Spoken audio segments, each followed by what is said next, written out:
Welcome to Counterculture Wise, a Stormcat production, with your hosts Melanie Hope and James Monis.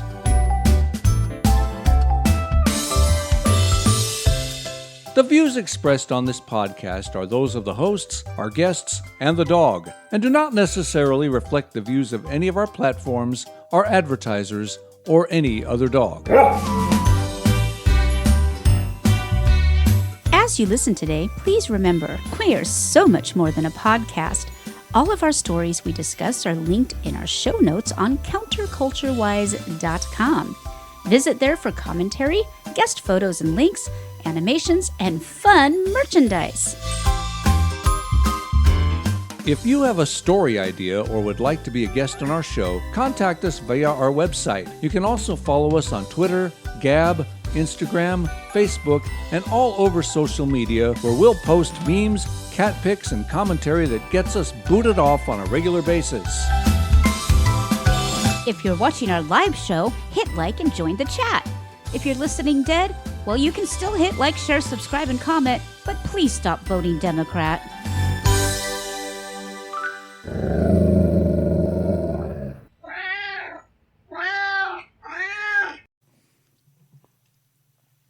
And with the meows of the Maxi Meow, we start another Counterculture-Wise podcast. Hello, hello, hello, and welcome to a fabulous Sunday evening here on St. Patrick's Day in the wonderful, amazing state of Texas. I am your hostess with the mostest, Ms. Melanie Hope, and here with me in studio, not only do we have all of our pets, but we also have my co-host, happens to be my husband, my best friend, and my sweet baboo, Mr. James Monis. Shore and Begorry, y'all. We got to be talking a little bit of the Irish, don't you know? I would be the judge of that, me boyo. Me girlo? Anyway. The boyo? Girlo? Girlo? I don't know. Lassie, I'm a lassie, don't you know? I had a neck brace fitted years ago, and I've never looked back since. Yeah, okay, that's the worst of them all. That's just about the worst one I've ever done. That's pretty bad. I don't write these folks just because I ain't taking credit or the blame for this. What's the reverse of a badum-chink? A cha-chink-ba-brum? I don't know. It's usually dead silence. Yeah, the crickets and the... Yeah, read. Okay, yeah, I don't have all my sound effects handy, but yeah, that's pretty much what you would get. All right, ladies and gentlemen, and as John Ward would say, yes, I just guessed your genders. We have a fabulous show for you today. Not only is it St. Patrick's Day, but we have so many things to talk about. I know. Not very many people know this, but I was born here in the fabulous state of Texas, but I'm also half Irish. So this is a special day for me. I'm not having any green beer. I'm having white wine. I'm staying sober. I guess I could die at green. Had a beer yesterday. I'm wearing green. My phone is green. My car is green. My glass is green. I have a St. Patrick's Day shirt I wear once a year. This thing's going to last me the rest of my life. I love that shirt, though. Tell them what the shirt... Well, it has a drawing of a couple of cats dressed... Well, the center one is dressed like a leprechaun. The other two are just there. And it's green with shamrocks and says, Happy St. Patrick's Day. Meow. I think that's why Fritzy's been hanging around me today, because she's a happy cat, and she's a bit of a saint, as cats go. Well, she's got the blue eyes. Max is the one with the green eyes. That's so between true. the two of them, we have St. Patrick's Day. We have an amazing pair of cats. Yes, we do. I know we're prejudiced. Oh, bad. Prejudiced enough to include them as characters in our cartoons. So there's that. Yeah. Well, bad. Yeah. Well, things have been going pretty well lately. Yeah. Much closer to the podcast I keep promising everybody. I put a hard deadline of Wednesday to have it up, so let's see what happens. Wednesday? Yeah. I'm looking forward to that. I am too. So where are we putting this podcast? Well, I have an account with Podcastle, and I'm going to use them. It's a bit more low tech than this one because I want it to be portable. I want to be able to do this from pretty much anywhere. So that's the idea. Well, once we know what the heck we're doing, we'll be able to do this from anywhere. But right now, we're still trying to figure it out. How to do it here. Trust me. Sorry, we're not live, folks. We'll get there someday. We're just Maybe someday. yeah. Miss you where you've been. She's a good singer. She sang a solo in church today. It was wonderful. And No, I thought you were great. yeah, the highest compliment I got was, well, I mean, at least you guys can carry a tune. Really?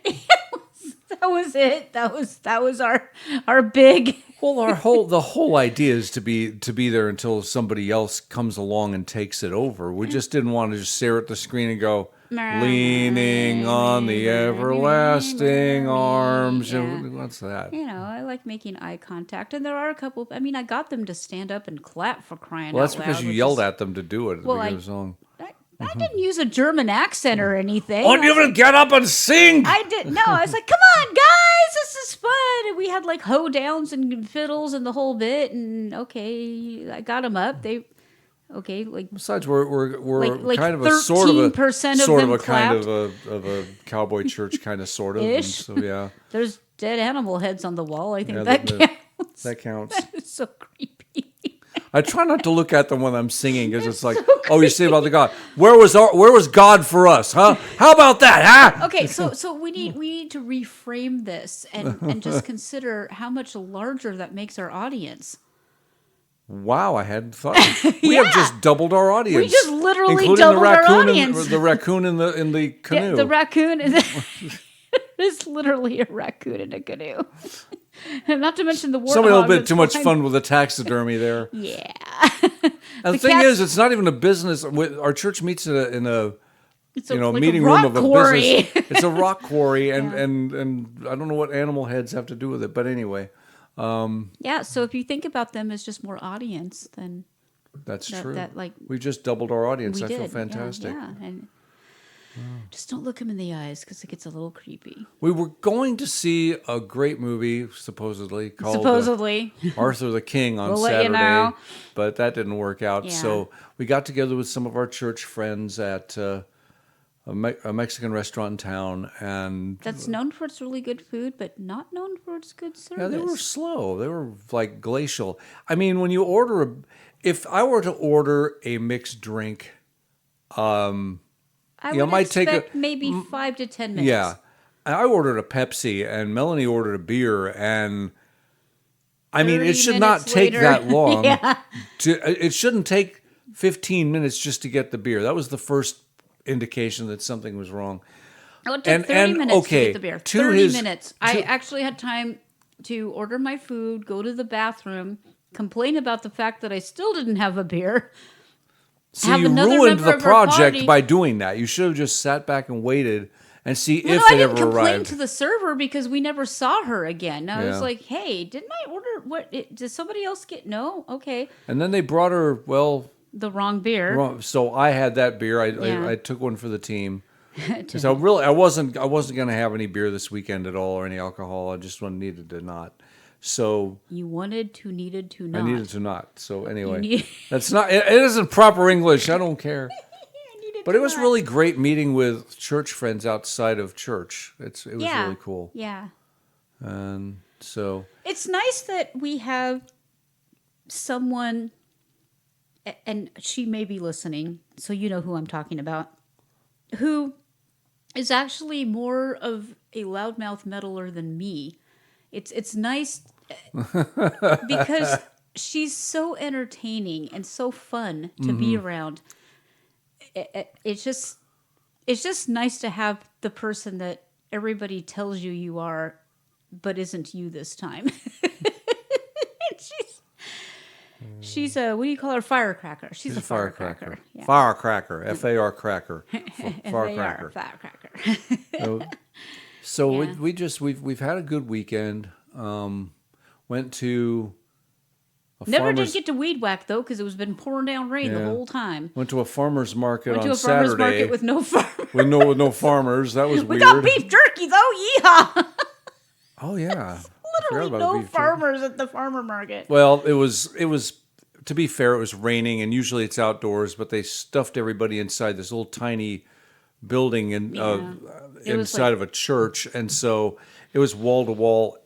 It was like sausage inside. People. It was bad. Yeah. So I mean, I'm I hoping think they told that the farmers to go ironically, fly a kite or something because there were no farmers there. There's one guy selling like herbs, you know, plants. Yeah. But that was it. Oh, speaking of herbs. Irony, we picked up a whole bunch of vegetables at a flea market today. At a flea market, which we don't normally find vegetables at flea markets. No, there were several booths that were selling. Yeah, but I got a lots of produce, fantastic deal, and I said, well, okay. They were selling them by the basket. I'm like, well, I don't need a basket. I need one of those and like 5 of those and like one of those. And it's like, you should make salsa kits. And she's laughing at me. And she put everything together. And Silly white woman. Yeah. I got 5 really beautiful Roma tomatoes. I got a red onion. I got a serrano pepper. I got a lime, a cantaloupe, and something else. I can't remember what it was. And it was like... If we didn't already have a bunch of oranges in the fridge, it was like $7.50. Yeah. It was like $7.50. It was like, wow, that was a great deal. So totally worth it. So I'm going to make my killer salsa that I always do with, garlic. And oh, dang it, we forgot to get cilantro. No, we didn't. We got cilantro? You sent me out to get some. You did. I did. You said get wine and cilantro. So coming up, we have salsa and we have hummus with garlic and cilantro. Which I can't wait for. That's going to be yummy. Yeah. And did you get crackers? I decided not to. So we're doing the cucumbers? Yeah, we're doing the cucumbers. I did get some cream cheese to put on the cranberry bread that we had already. Well, I will be making another loaf of bread tomorrow, so you may have avocado toast as well. That would be marvelous. I mean, you could put the avocado on the cranberry bread, but it's just not the same. No, I don't want the combination. I want one or the other. I'm a spoiled brat, is what I am, honestly. I mean, you have a wife I'm such a pinky lifting blankety blank these days. You have a wife who bakes you fresh bread every week and we did makes tell hummus them, we did from tell scratch. Not only do I make the hummus, but I make the tahini. Yeah. I mean, I do everything from scratch. Well, I think she's been inspired lately by reading the labels on the backs of some of these processed foods. Even the stuff that says it's natural still has way more ingredients than they need. And most of them don't say natural. I mean, mayonnaise should be like 3 ingredients. Mm-hmm. And when I pick up a jar of mayonnaise, it's an entire paragraph. Mm-hmm. I'm like... I'm just going to And this is even the supposed high quality stuff. Right. And of course, the first ingredient, soybean oil on a good day. It's like, no, you know what? I'm going to do avocado oil and a little bit of lemon juice and an egg and maybe some salt. Have a nice day. I mean, we don't need all that other garbage. And do you hate my mayonnaise? No, it's delicious. Yeah. And then I use that to make ranch dressing. And her ranch dressing is yummy. Which really goes well with it went really quick. Peppers or so we get the snacking peppers that are all different colors and fun, and then I hope you've eaten before you've listened to this show. And believe it or not, if you slice turnips thinly, they work almost as well as potato chips or corn chips. So you can slices of like cheddar or Swiss on. I mean, Melanie doesn't like Swiss, but let's use cheddar as an example. Slices of cheddar cheese on cucumbers or turnips is amazing. It's really good, yeah. And then the hummus. And I tried to make chips out of... The heck are those things? Kale? No. Darn it, those bean seedy things that didn't work out. Those bean seedy beanie things. seedy things that didn't work Beanie, chitty beanie. Don't you hate it when it's like you know the word and you can't think of the word? Lentils, because we got a gajillion lentils. So I did the boiling and I did the mashing and I did the blending and I did the baking and it did not work out. They turned out kind of biscuity. They were supposed to be crunchy, crispy, but they turned out like little teeny brownies. biscuits. It was they looked a lot like brownies. And they tasted good, but Yeah, they weren't but they supposed weren't- to be puffy brownies. It's like, what? It's like, where's Yeah. the chocolate if you're going to make those? Yeah, exactly. Maybe we should make lentil brownies. They were supposed to. I mean, the recipe said lentil chips, and when I hear chips, I think crunch, crunch. You think a substitute for Doritos? Right, exactly. And what I got was fluffy, biscuity. I did not want fluffy, biscuity. So Whatever happened to them? Never mind. whatever happened to them? Never Burp. mind. You. Oh yeah, I did eat them. Yeah, didn't between I? you and the dog, yeah. So I'll try again. Maybe I didn't spread them out thin enough. Maybe they were too wet. I don't know, but I'll keep trying because I've nailed bread. So now that I've got bread down, we'll try for lentil chips again. But I also want to. That's another thing is eventually I want to get a miller because I can make all different kinds of breads out of beans and lentils and seeds and all We these saw things. one of I those just need today to in one of mill. the stores we went to. Yeah, we did, but it didn't look like it milled it fine enough. It looked like it was more like a seedy corn type thing. Oh, okay. So yeah, but I want to be able to make my own mesa. I want to be so I eventually will be investing in a miller. And if you would like to help us invest in things that will make Jim live longer, you can help us out at counterculturewise.com. Buy our crap, send us a donation. Help us learn how to use all these programs. And you too can benefit from the recipes. I mean, I don't mean to sound greedy. We are going to need maybe a we new should offer computer. like a loaf of bread a week or a month as one of our Counterculturebread.com. Counterculture bread as one of our perks on our subscribe star. I would gladly get into the oven again to help people out. Yeah. So you made bread and it turned out well, and we ate it for a week and it was yummy. Mm-hmm. And now you feel inspired to make more bread. So I think this week we are. I mean, I'm just going to make a plain loaf tomorrow, but we'll probably get together and do probably cheddar and Maybe rosemary or something. Maybe one or the other. I mean, rosemary bread is delish. Mm-hmm. Yeah. It is really good. Yeah. And they come out kind of rustic, which are my favorite kind of breads that you get at the supermarket or the bakery. Yeah. It's the really hearty ones. So we'll probably be investing in some kind of slicing device because we really suck at slicing bread. It's like I won't lie. It's not. It's certainly not a one of my better traits. Yeah. I mean, when I ate a lot back when I ate a lot of bagels, I had a bagel positioner. They call it a bagel slicer, but it doesn't come with a knife. It just positions it so you can cut straight down. And it would be like a bread vice with slicing pretty guides. much, yeah. Yeah. But it's a standard size loaf and it's pretty dense. I mean, one piece. One slice will I mean, will for fill you me, up. half a piece with my tuna fish or whatever is a full meal. So yeah, but very tasty and not, Toasting it and putting an egg on it for breakfast is good too. Yeah. So yeah. So hopefully y'all ate before you called in. yeah. Didn't mean to spend this much time talking about it, but people want to know about our lives. They like us. I don't know why sometimes, but they like us, and so. Well, speaking of our lives, let's talk about bloodbaths, shall we? That was a heck of a transition. Wasn't that fun? So I'm going to play a little video here. Let's see if I can get this to work. Doop. Yep, here we go. All right. Has taken over a period of 30 years, 34% of the automobile manufacturing business in our country. Think of it. Went to Mexico.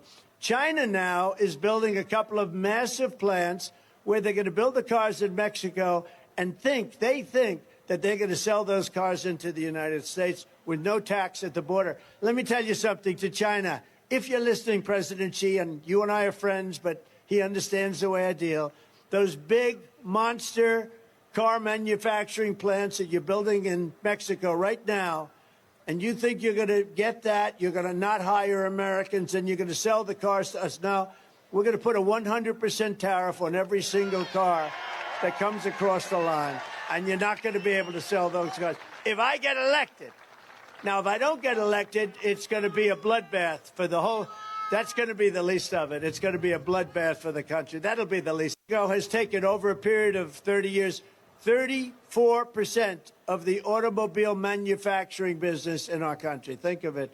Went to Mexico. One thing you got to appreciate China now with is Twitter building is that it just repeats the video. Anyway, oh, I should have full screened that. I didn't.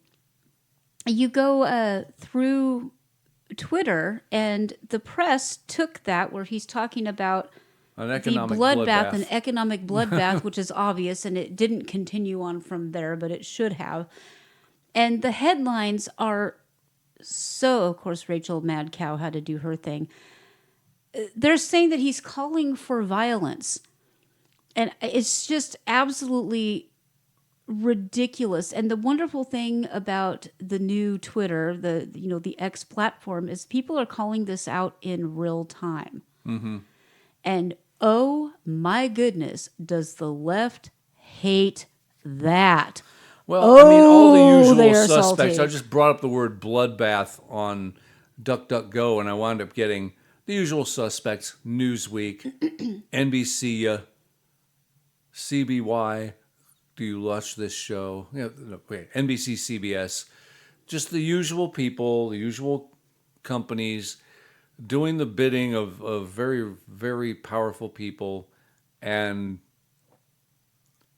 making sure you understand the wrong way of understanding that. Well, right, he's that, calling and they for a can use that bloodbath term of- anytime they want to, and it's perfectly okay. And they can use it in the way that they say he was using it, and he wasn't. Yeah.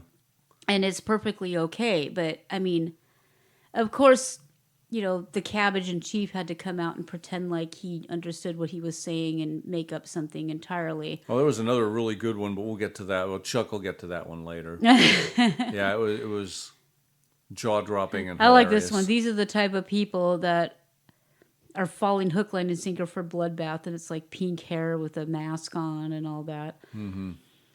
So I have to explain the videos to people who are just listening for audio, but also to Jim, who's across the room and doesn't see what I'm looking By at. the way, this was at Trump was speaking at a rally for at an auto manufacturer facility, right? Or was it? I don't know. Yeah, it was an auto manufacturing plant that Okay. has been basically decimated by the Biden cabal. Mm-hmm. And he's basically saying if we import all this, it's going to be basically a financial bloodbath. But they're all like, oh. And of course, Joy Reid, who loves Trump so much she got his hairdo, had to go on and how did she get the name Joy? She is the most joyless, horrific, evil, vile person on the planet, and they named her Joy. Well, they didn't. She didn't start out being that way. I mean, that maybe her parents had high hopes for her. I love being called a MAGA minion. Yeah, okay. This is fabricated. This never happened. What never I'm looking happened? at a video of them pushing a ladder over the top of the heads, and what's really funny is at the bottom of this video, it's just totally made up. At the bottom of this picture are a bunch of people that weren't even there, and some of them aren't even American. But they're showing a picture of a ladder that is clearly photoshopped over the top that they say they were pushing into the Capitol. Oh, is this? Are we talking January 6th again? Yeah. Okay. Well, yeah. And yesterday, at one of his hate rallies, the traitor Trump said there's going to be a bloodbath if he isn't elected. Today, his odious MAGA minions who attacked our country Odious are MAGA saying he was minions. taken out of context. Wow. Okay, if he was wow. taken out of context, how come he hasn't come forward today to clear things up? Well, he shouldn't have to. You can watch the video. Answer, because he meant what he said. That's why. He said what he meant. But we're supposed to believe we heard it wrong. This is gaslighting. Make no mistake about it. Trump has proven time and again by actions and by words he means this country harm. Oh, God, please harm me again. I want to be able to pay rent and buy groceries and afford my car payment. Oh, hurt me again, please. Oh. Was that a little too pornographic? You did Don't ask me. Just you did the one eyebrow thing. I did the Dexter's Laboratory Dexter raised eyebrow thing. Yes, It probably hurt a little I actually bit. could hear the sound effect. It probably hurt that he's in the same room with me and he could see the cleavage. Although I wouldn't say that Please. hurt. She's my wife. It's okay. Please hurt me again. Oh, I didn't yes. ask you to do it a second time. I want to buy groceries. I want to afford gas. Oh, God. You know, there is something really sexy about not being completely broke. So yeah, I think that's okay. Try to remember those times with, yeah. I don't know. By the way, I'm just scrolling through Twitter because it's absolutely freaking hilarious. our hearts go out to our friend who lost her dad. No, Mom. Mom. That's her right. mom, It was yeah. her mom. I doubt she's listening because she's going through a lot right now, but we do send out prayers and condolences to our dear friend and her husband who served, and it was a tough situation because just last week we were having breakfast with them and she was telling us about things that were happening in her life. Right. And Not and to Mom, get too personal or to yeah, reveal I don't too want to much, go but too into details. All I'm saying is we love you, and if you do hear this, we are praying for you. And when we say we pray for you, we aren't just doing the thoughts and prayers. No. We literally do. Mm-hmm. We literally do. We get together, we join hands, and we literally do lift you up in prayer, and we mean that. To the point where I kind of scare people sometimes because sometimes I get a little fiery in my prayers. That when it comes to, I know what it's like to lose a parent, and you're never too old to feel like an orphan. Right. And Jim still has My mom, who just made it through knee surgery. and she sounded in really good spirits. Yeah. She wasn't Biden-y at all. She was in good spirits. She never has been. Yeah. She's clear. She's much clearer minded than I am.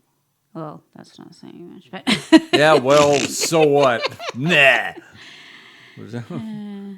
Sorry.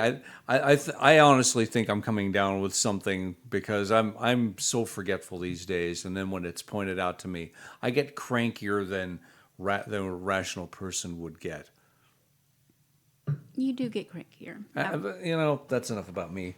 So enough about you. Not enough about me, except for this and that and the other Yeah, thing. Aren't I something? All right. Well, I wanted to share a little bit about the shamrock. So there is a traditional story about how St. Patrick used the shamrock to explain the Trinity. And I love that story, but it's not true. Duh. Yeah. However, I still think it's a beautiful way of expressing that sentiment. So we are like doglegging here. We're just like 90-degree turn here. That's okay. I mean, it is St. Patrick's Day, so let's talk about this. Okay. And I'm going to read this article.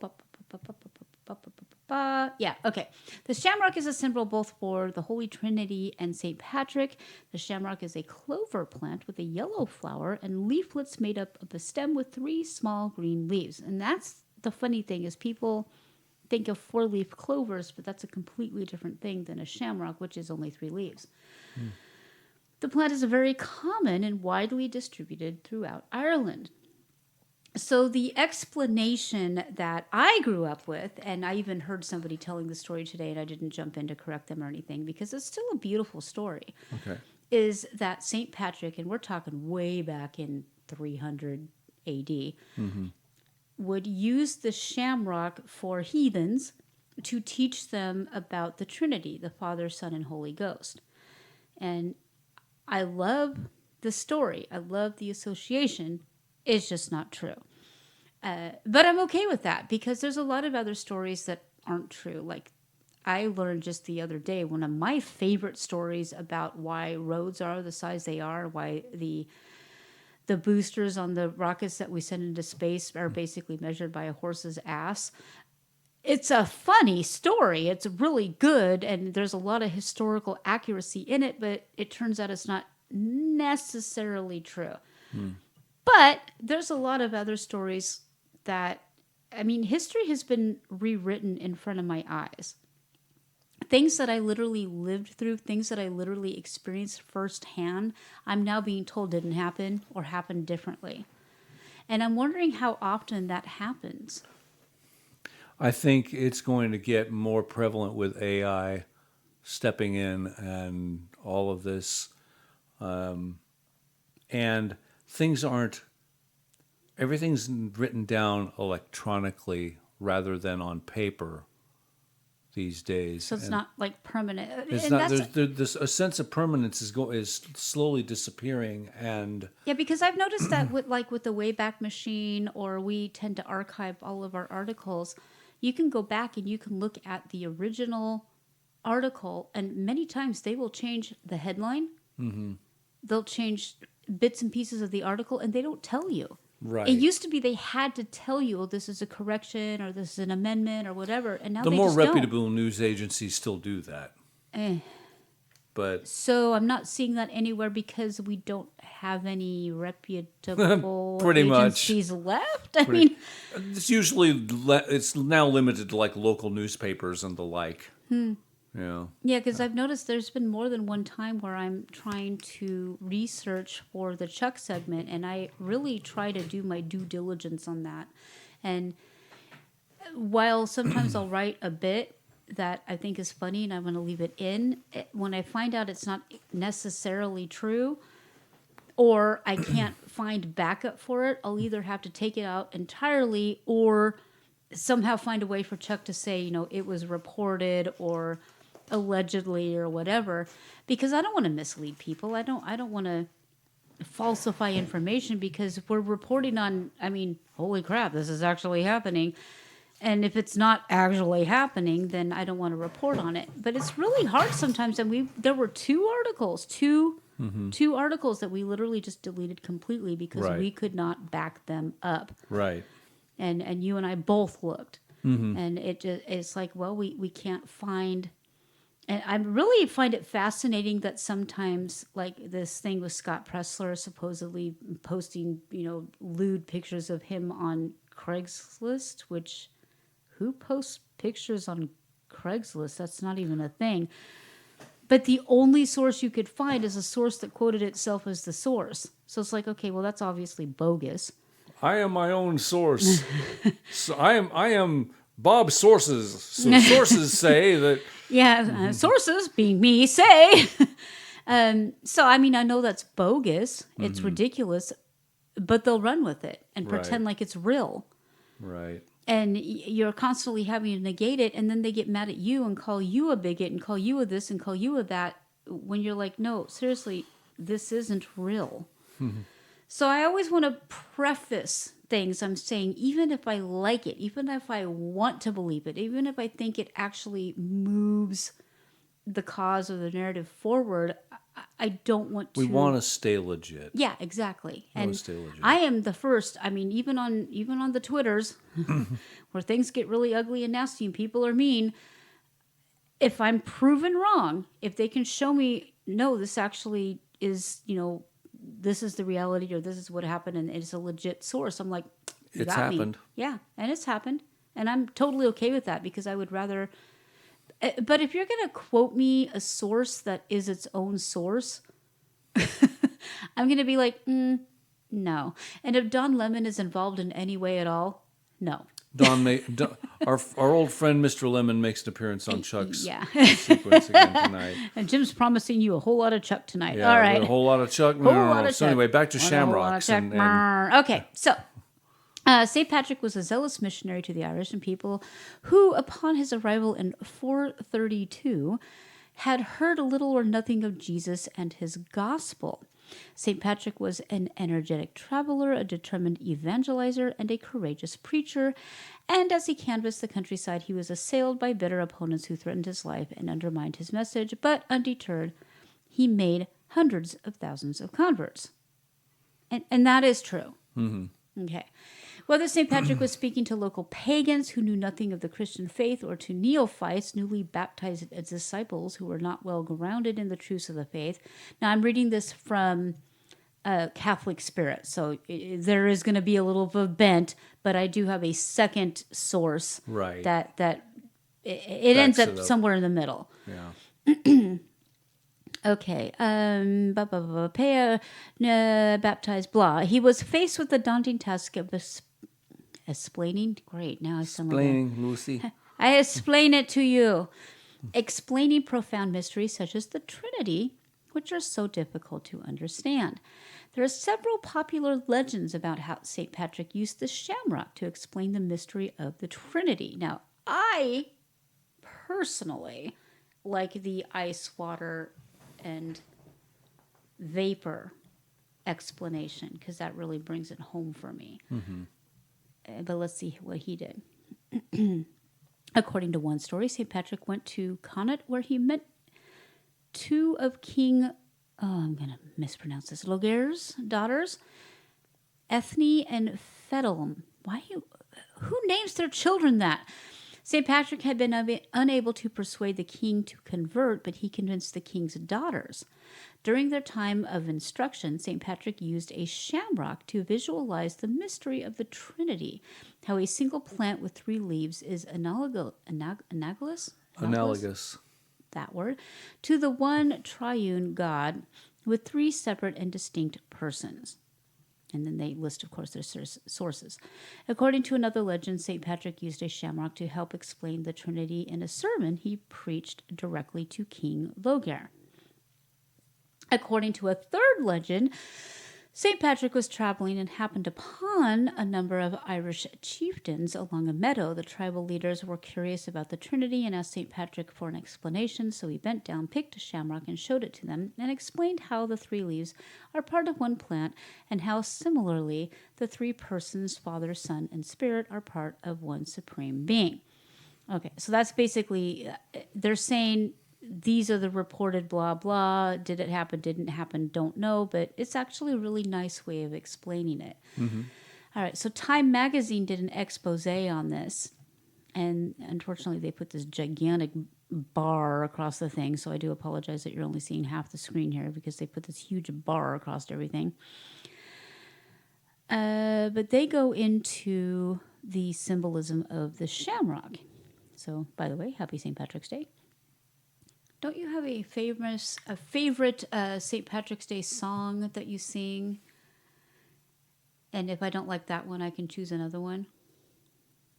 I don't recall. The band, the Irish band, when they're playing the Irish song, and if you don't like it, you can ask them to sing a different one. Oh yeah, that's true. Yeah, if you go into most Irish pubs, especially on St. Patrick's Day, you're going to hear somebody going, a shot of me garny, hurny, hurn, a shot of me garny, hurn, a shot of me garny, hurny, hurn. And somebody in the audience says, Clancy, could you play something different for a change? Aye, certainly, man.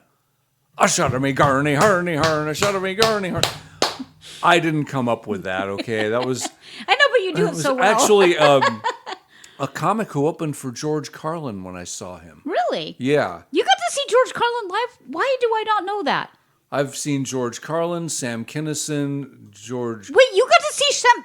No, I'm so Sam jealous. Kinison, Robin Williams, yeah. Wait, what? Yeah. Okay. This is unfair. You got to see... Really? Yeah. Wow. I got to see 3 of the all-time greats. I am And plus, so jealous. semi-live, we saw Bill Cosby, but that's Kinda, something we sorta, probably don't even ish. want to admit anymore. That was before the whole thing, though. And Well, it was during the whole thing, but we didn't know about it till We didn't know about the afterwards. whole thing, but he was really funny. Yeah, he was really funny. It was supposed to be it was part of this series of inspirational speeches and that kind of thing.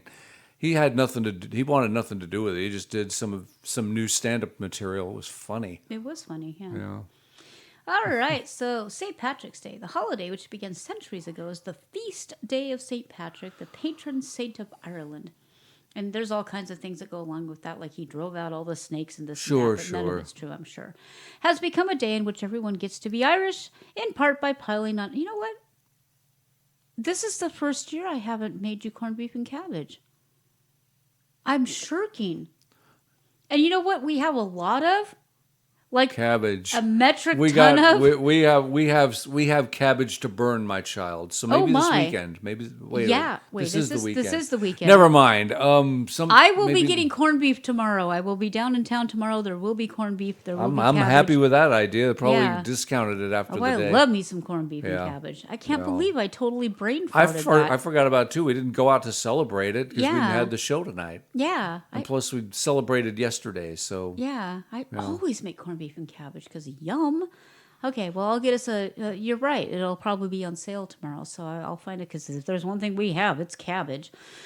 Okay, the holiday, which began centuries ago, feast, blah, blah.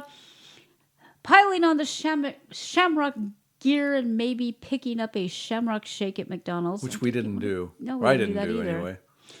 The treat is currently celebrating its 50th anniversary. Whoa. Does anybody know what flavor it actually is? Cause, Well, it used to be mint. okay, we'll see. I mean, because It used to be like McDonald's shakes are like air flavored in my mind. used to taste like Air? chocolate mint Chocolate? Baskin Robbins ice cream. Yeah, mint flavor. Oh, Baskin Robbins chocolate. Well, mint. see, Okay. that's something you could do instead. We have a Baskin Robbins in town. They'll make shakes out of any flavors if they have the chocolate mint. Milkshake? That's just liquid calories. Who Yes, needs that? they're delicious. We have They're chocolate yummy. mint cocoa that we can run through the Oh, that's true. The Keurig. Keurig. Oh yes, let's run the Keurig. Okay. We're snobby. The in our own, phenomenal like, global low-class popular way. Anyway, continue, please. is largely a result of the United States adoption of it, much like Cinco de Mayo. Because, I mean, we celebrate Cinco de Mayo more than anybody. There's nothing really Irish about it now. A history professor at Notre Dame told Time in 2015, but while the modern version of the Irish holiday may have strayed from its roots, the shamrock is authentically Irish in nature. I used to own a shamrock plant. It's a national emblem, he says. The three-leaf clover, a type of trefoil plant, has been considered the unofficial national flower of Ireland for centuries. Irish legend says that St. Patrick used the shamrock as an educational symbol to explain the Holy Trinity to non-believers as he converted the Irish to Christianity in the 4th century. Boy, they strayed. Holy moly. The folklore solidified in the public conscience of the centuries after Patrick's death, which is presumed to have happened on May 7th. Oh, I didn't realize that was his death date. Oh, okay. That's interesting. Around the 17th century, Corn says, the shamrock's importance began to converge with religious celebration of the saint's feast day. Those living in poverty still wanted to look nice at church, and luckily for them, an appropriate adornment was growing on the ground outside their homes. Eventually, the tradition of wearing the shamrock continued to catch on more widely. And see, I've never heard that version before. The Irish botanist and cleric Caleb Thruckeld wrote a treatise on Ireland's native plants in 1726 that explained the shamrock as the country's national symbol and asserted its significance in the context of St. Patrick's Day. Thruckeld wrote, this plant is worn by the people, capital P, in their hats, capital H, upon the 17th day of March yearly, which is called St. Patrick's Day. Continuing to explain why the plant was relevant to that day specifically, Thruckeld said, it being a current tradition that is by its capital 3, capital It's leaf, because he wrote in capital grass. 1726. They wrote differently back then. Okay, so people make fun of Trump for capitalizing random words, but that's literally how they wrote back then. So maybe he's just old. He implemented... Yeah, he's old. I mean, no doubt. The mystery of the Holy Trinity. The writer then goes on to remark on the debauchery and excess in liquor that was partaken in that sacred... What? Okay, as an Irish person, I'm truly offended by saying that there's debauchery and an excess of liquor. I need a drink to that, me bucko. Anyway. I'm not even drinking Jameson. Okay. Ooh, yum. When a wave of Irish immigrants came to the U.S. in the 18th century, there were no shamrocks growing in New York or Boston or San Francisco. So while they celebrated their heritage with parties and parades, I almost said parodies, they substituted the color green and images of the shamrock for the plant itself. We have lots of clover and God knows what else that plant is out there that you need to weed whack. And lots of thistles. Lots of thistles. Thorny, scaly, spiky thistles. I say this as a barefooter because ouch. The first U.S. St. Patrick's Day parade was celebrated in Boston in the 1760s. So before all the stuff went down. Mm-hmm. According to Samantha Bradbeer, beer, Samantha Greenbeer, historian and archivist for Hallmark. Really? Hallmark has its own archivist? Okay. So when Hallmark looked to honor St. Patrick's Day in the 1920s, I use the word honor with lots of quotey fingers around it. Honor as in sell more stuff. I am honoring mothers. Oh, look, now I'm honoring, February as Black whatever day. You would be very, very depressed if you went to a store to get me a Christmas card and there weren't any cards because nobody bought cards the rest of the year, so the company went bankrupt. That's my Tommy Smothers routine. Anyway, keep going. That does sound like a smother. Yeah. Quack, quack, quack. So, when Hallmark looked to honor St. Patrick's Day in the 1920s, the design they should use on their greeting cards was clear. The most popular symbol was the shamrock. All right, so this goes on and on, talking about the shamrock and the logo and how it applied and blah-de-blah-de. There was a correction, misstated location, the first St. Patrick's Day, who cares? But the essence of it is that the usage of the shamrock to teach the Trinity is... And by the way, I was today years old when I knew about up that. For debate, okay? But I still really, really, really like that story. So while it cannot be proven or disproven, I still think it's a really good way to consider... The picture they use of St. Patrick actually has him wearing a robe with shamrocks as his stole, and he's holding a shamrock. So they really went out of their way to make him shamrocky. I still like the idea. I like the story. Now, the whole driving out the snakes thing, I don't believe he was the Pied Piper of snakes, but it's fun. Yet at the same time, he did a lot of good for a lot of people. He brought a lot of people to Jesus. That's not a bad thing. All right. Well, let's head on in to news of the weird and wonderful. So Melanie mentioned this to me, and she every now and then we get an urge for a burger. I get them all the time, but Melanie gets an urge. You're in a constant urge for a burger. You're like a permanent burger urger. So the burger urge. Got that In-N-Out urge. So, no, they used to take the In-N-Out burger bumper sticker, cut off the B and the R at the ends of burger and slap on it and be In-N-Out urge. Yeah. And that's hilarious. So I like that. That was all the time when I grew up in L.A. That's funny. But anyway, this is about the biggest chain of burgers in the world. So I wrote, I don't care, but the internet probably, and Jim probably. Back in April, McDonald's, Okay, this is from... How old is this? This is from December of last year. Okay, last April. No, but it's going back to that because it's instituting as of this month. Okay. So a lot of this will be talking about the past, but it actually... came here recently. All right. Back in April, McDonald's in 2023, McDonald's said they were changing their burgers. They promised pillowy buns, perfectly melted cheese, and a better sear on the patties. Well, that's good. None of those can compare to the In-N-Out that we had today, though, because that was the best dang burger I've had. I didn't even get cheese on it. Mine had cheese and fresh onions and crunchy pickles. The bun was seared and crunchy. The entire thing was one big crunch. It was so good. Yeah. So anyway, the changes were first introduced on the West Coast in 2023 and have continued to roll out across the country. It's fair to say that some fans have been freaking out over them, and not always in a good way. Now the company is saying the burger changes will hit all McDonald's locations nationwide by early 2024. Apparently, it's hit That here. is- it I have is not here gone now. to a McDonald's lately. So, according to the Wall Street Well, Journal... in the name of science, I think that we should. Okay. Yeah. Just not the one in Robinson because I want to get home at some point.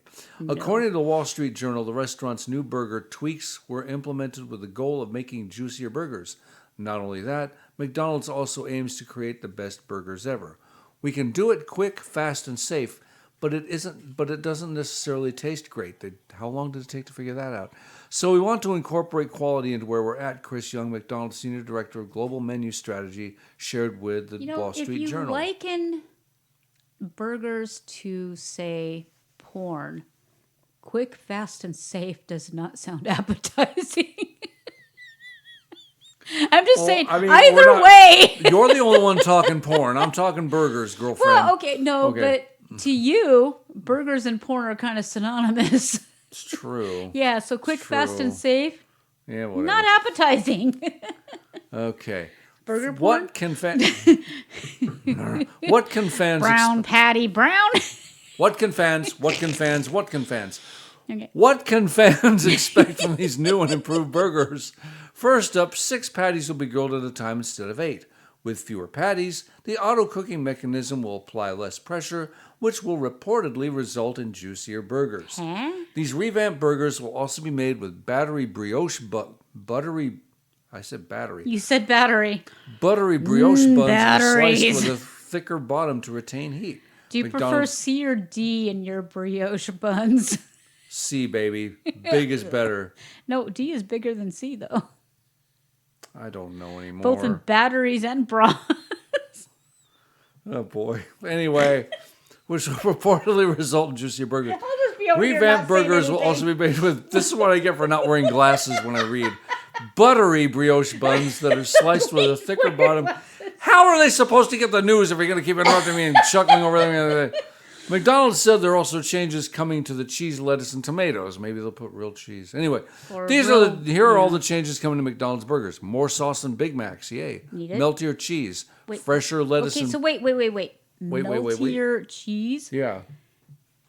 What does that even mean? Oh, you know what? Let's put less plastic in the cheese and actually put cheese in the cheese so that it melts like cheese. Whoa, far out.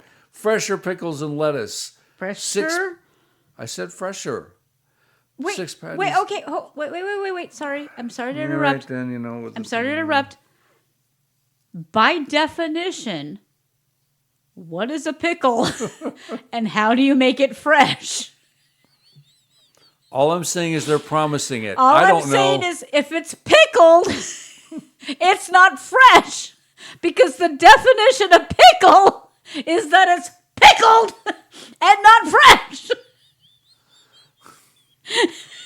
What did I say about chugging an entire box of white wine before the show? I have not chugged an entire box of white wine. Okay, somebody back me up on this.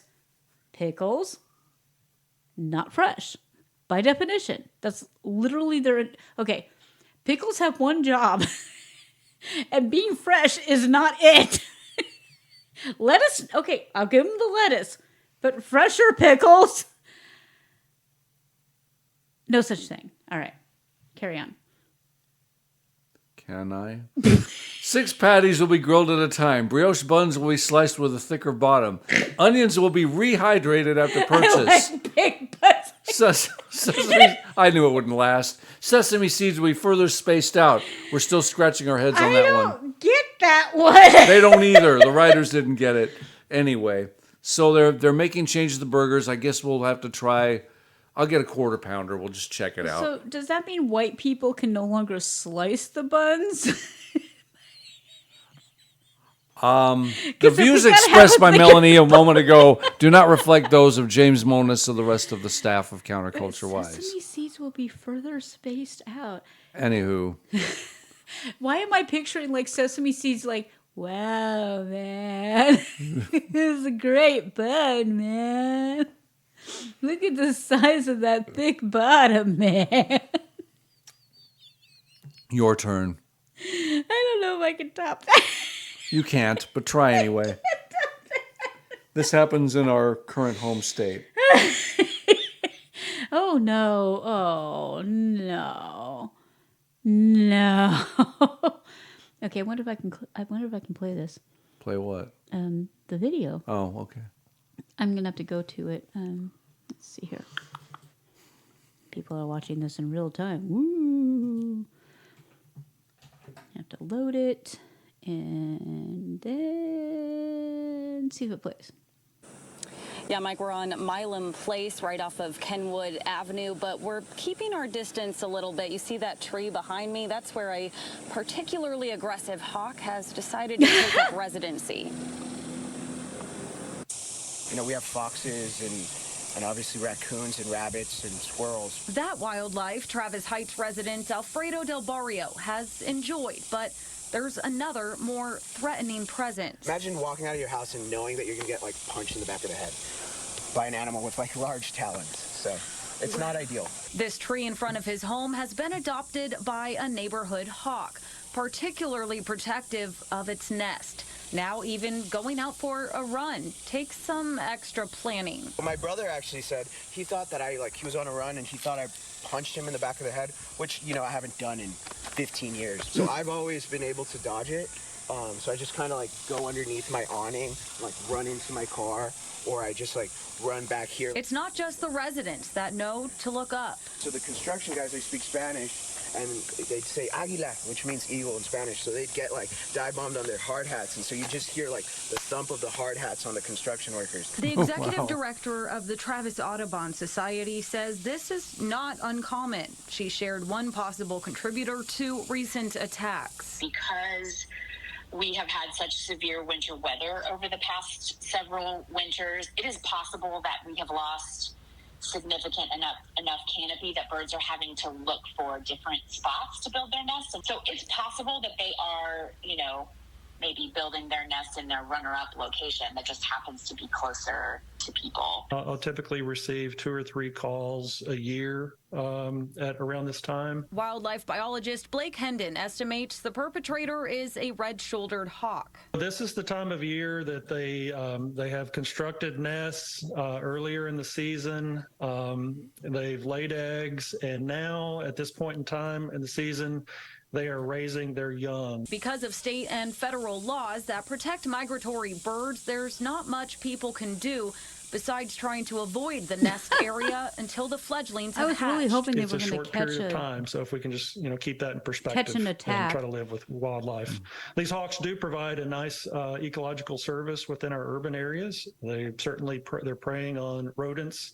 Especially. In the meantime, one USPS worker was back to test out the route on Monday with the proper headgear. It's worth He's a wearing laugh, a hard but hat. it That's is hilarious. something to be cautious about. And in a statement from USPS today, a spokesperson said in part with regards to mail service in the Travis Heights neighborhood, the presence of a hawk has prevented safe delivery of mail to a few of the residents. Local management at the South Congress Post Office, they've contacted Austin Animal Control and Texas Parks and Wildlife for assistance in resolving the situation.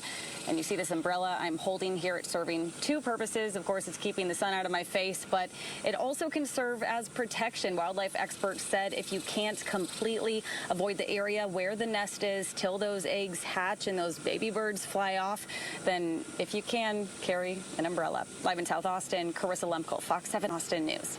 Wow. That's hilarious. Wow. That is hilarious. All right, so they have temporarily suspended mail delivery to this neighborhood because of this dive bombing hawk. Oh dear. Oh my. More animal stories. Here we go. This is from our friends up north. The Iditarod isn't referred to as the last great race on Earth for nothing. The multi-day event in Alaska consists of the top sled dogs and mushers racing across the wintry tundra. It takes the participants through rugged terrain where animals run wild out in the distance. Well, most of the time. Sometimes mushers encounter behemoth mammals, including moose. The very first day of the event, mushers Jesse Holmes and Moose Dallas... are dangerous. Yeah, they are. and Dallas Seavey met a moose face to face. First, Holmes ran into the beast as he closed in on the Finger Lakes checkpoint. He said he punched the moose in the face when it got close. What? How do you put? Yes, Those you things heard are that like correctly. 10 feet tall. Holmes punched the moose right in the nose. After that, Seavey and his dogs also had a run-in with a moose, although it's still unclear if it was the same moose who had just been punched. Either way, he did more damage than Holmes. Instead of using his fist, the 5-time Iditarod winner used his gun, shooting down the threatening and belligerent Just see animal. this poor moose. You didn't have to hit me. G-Rock hype. It was also reported a third musher, Wally Robinson, was forced to run over the carcass. Oh, man. Oh, so he actually killed him. Here is the official release from the Iditarod about the incident with the moose, Holmes, and Seavey. Race officials were notified at 1:43 a.m. that veteran musher Dallas Seavey was forced to dispatch a moose in self-defense after the moose became entangled with the dogs and the musher on the Yeah, trail. moose are violent. They're huge. They're absolutely gigantic. Yeah, Yeah. like your head would barely reach its hindquarter. Right. They're huge. I don't think people realize how big they are. No. Seavey and his team were 14 miles outside the Swentka checkpoint on their way. That's not how it's pronounced, I'm sure. Squent, no matter. That checkpoint over there on their way to the Finger Lake Squentna. checkpoint. Seavey continued on the trail, stopped to rest and feed his dogs, and pulled into the Finger Lake checkpoint at 8 a.m. The Alaska State Troopers were immediately notified by Race Marshal Walson Palfrey. Boy, all these cool names like Dallas and Warren and... Anyway, Seavey dropped one dog at the Finger Lake checkpoint who was injured during the moose encounter. The dog was immediately flown from Finger Lake to Anchorage and is currently being evaluated by veterinarians in Anchorage. With help from snowmobile-aided support in the area, we're making sure that every attempt is made to utilize and salvage the moose meat. Moose meat. Moose meat. Why do you think Boris and Natasha were after Bullwinkle? I mean, after all. I will continue to gather information in this incident as it pertains to Rule 34, says Race Marshal Warren Palfrey. The last line from Palfrey is the best part of the scenario. There is a rule at the Iditarod race that is specifically put in place in the case of a situation like this one happening because it's happened before. Rule 34 in the Iditarod rulebook states as follows. In the event that an edible big game animal, I don't i.e. think they're British. They're Alaskan. In the event of an edible game animal, i.e. moose, caribou, buffalo, is killed in defense of life or property, the musher must gut the animal and report the incident to a race official at the next checkpoint. Following teams must help gut the animal when possible. No teams may pass until the animal has been gutted and the musher killing the animal is preceded. Any other animal killed in defense of life or property must be reported to a race official, but need not be gutted. So your idea of an Alaskan accent is shivering. Yes. I don't know what else. Man, that's sick. Not only did Seavey have to shoot the moose, but due to Rule 34, Seavey was also responsible for gutting the animal. He had to field dress or remove the internal organs so the meat could be preserved of a full-grown moose before he or any of the other team. That's it. I'm not doing the Iditarod anymore. I don't want to gut a moose anymore. Yeah.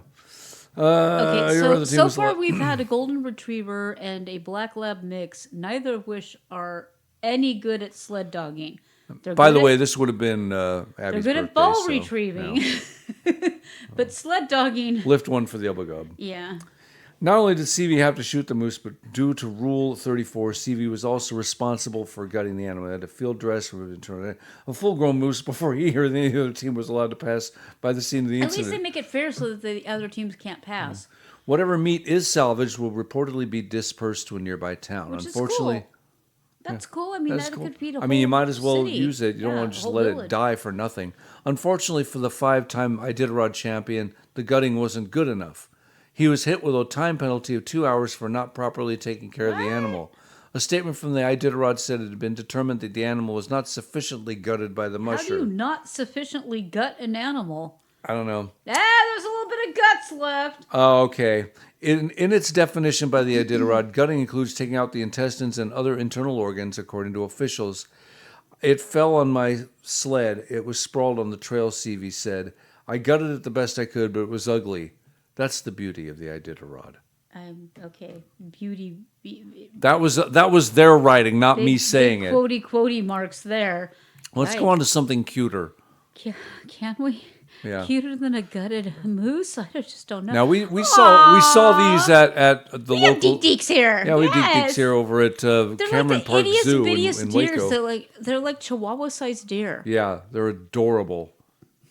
Absolutely precious. Okay.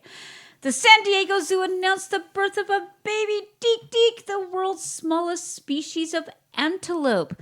The zoo said the female calf, born to parents Chloe and Shaggy, was dubbed Abiba, which means flower in Amharic and Ethiopian Semitic language. I'm going to have to ask my friends because they're Ethiopian. Deeks are the world's smallest antelopes, growing up to weigh between 6 to 13 pounds. Seriously, they're like cat-sized. They're tiny. The animals are known for their long and flexible snouts, which cool the harsh African air before it reaches the lungs. The young calf spends her time nursing and tucking, laying hidden out of sight for protection from predators. Because, yeah, she could be eaten. I mean, that dive-bombing hawk would eat them in one bite.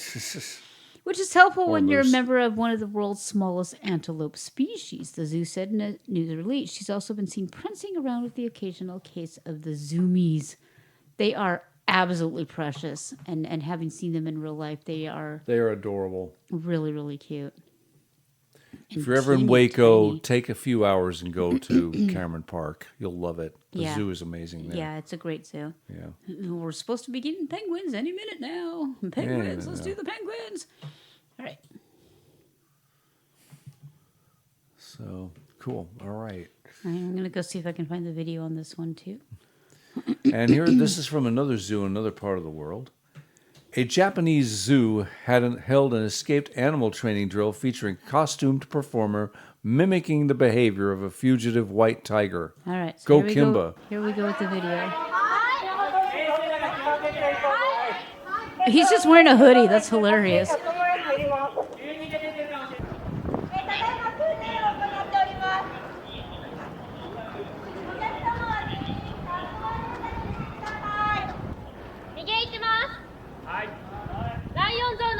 They're pretending like it's escaped and they're all like holding poles and whatnot, even though it's just like a dude.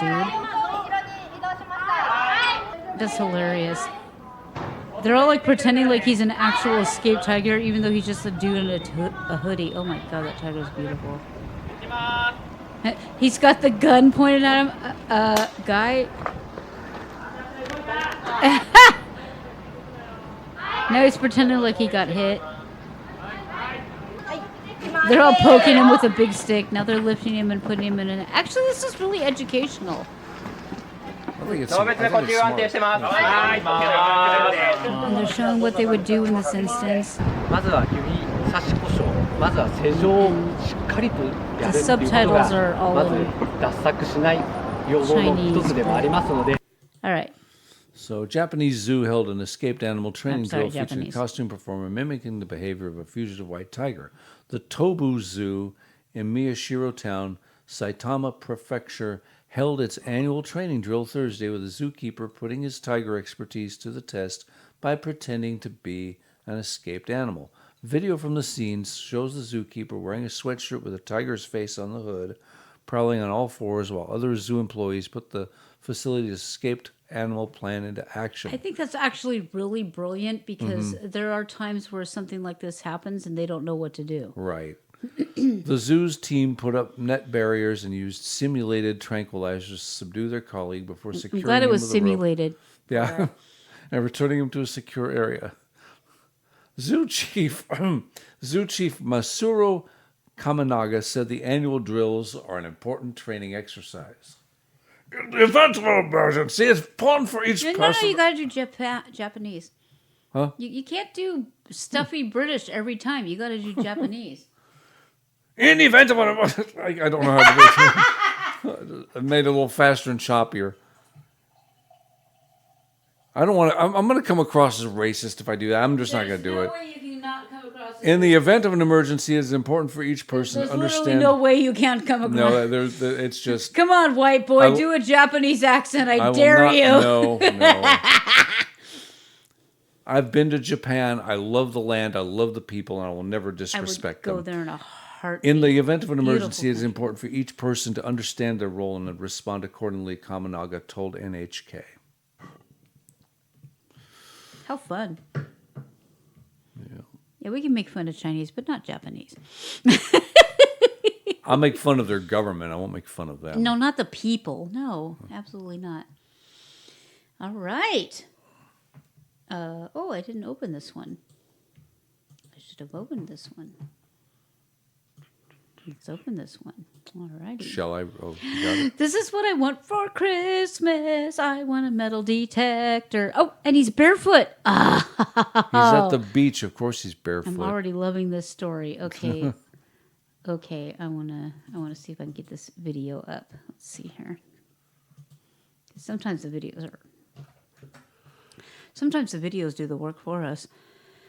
Teenager with metal detector saves beachfront proposal. Ooh. Play of the day, and the guy in the right place at the right time to help a man pull off his marriage proposal. Take a look at this. Isaiah Kreckler was visiting Myrtle Beach from Ohio when he spotted a man flagging down police saying he had lost his engagement ring in the sand ahead of popping the question to his girlfriend. The vacationing teen happened to have a metal detector with him, and in less than a minute found the ring. Lots of relief all around. The proposal was a success. She said yes. Now Isaiah has run with crest here. Listen in. If they have a son, name the son after me. He's not asking for much. Yeah. And welcome, but seriously, name your kids after me. Yeah. If you have a son, name him after me. That's adorable. I love that everybody's barefoot. All right, so vacationing, a teenager with a metal detector came to the rescue when a dropped ring nearly foiled a proposal. I have been to Myrtle Beach. It is absolutely gorgeous. I've never been. I'd love to go. Beautiful place. Unfortunately, when I was there, it snowed. No. So the police department said a Tennessee man flagged down officers and explained that he had been preparing to propose to his girlfriend when he realized the ring had been dropped somewhere in the sand. I love how it's passive. Oh, the ring has been dropped, dude. You dropped the ring, son. You dropped the ring, boy. It's the first thing you do is you take responsibility for your actions. Right, Melanie? Right. Let's not talk about that. Yeah. Police, including a canine named Goggle, set about searching for the ring and soon received an offer of help from Isaiah Kreckler. Forget Crack it. cocaine. They said it for him. Only 15 years old, who was visiting Myrtle Beach from Ohio. Kreckler had brought his metal detector for some beach treasure hunting and was able to locate the ring in under a minute. Yay! Wait, okay, now, question. Mm-hmm. Metal detectors, what metals do they detect? I don't know. I've never had one. Because if the ring was gold or white gold or even silver, it seems to me that metal detectors, maybe they do. Maybe they detect any metal. Okay, I'm going to have to look that up because I always thought they detected like aluminum or steel or whatever. And so now I'm curious because if they detect all metals, I so want a metal detector. I think just on our property alone, we'd make bank. The teenager said he only wants one reward for the couple. If they have a son, name him after me. Well, Isaiah's a pretty cool name anyway. Isaiah's a kick-ass name, yeah. I think that's a kick-ass name.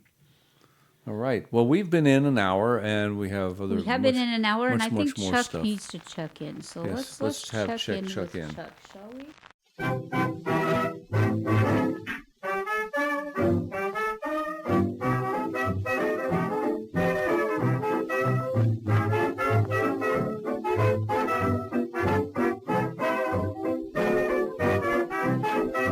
And now, CCW News presents Holy Crap! This is actually happening!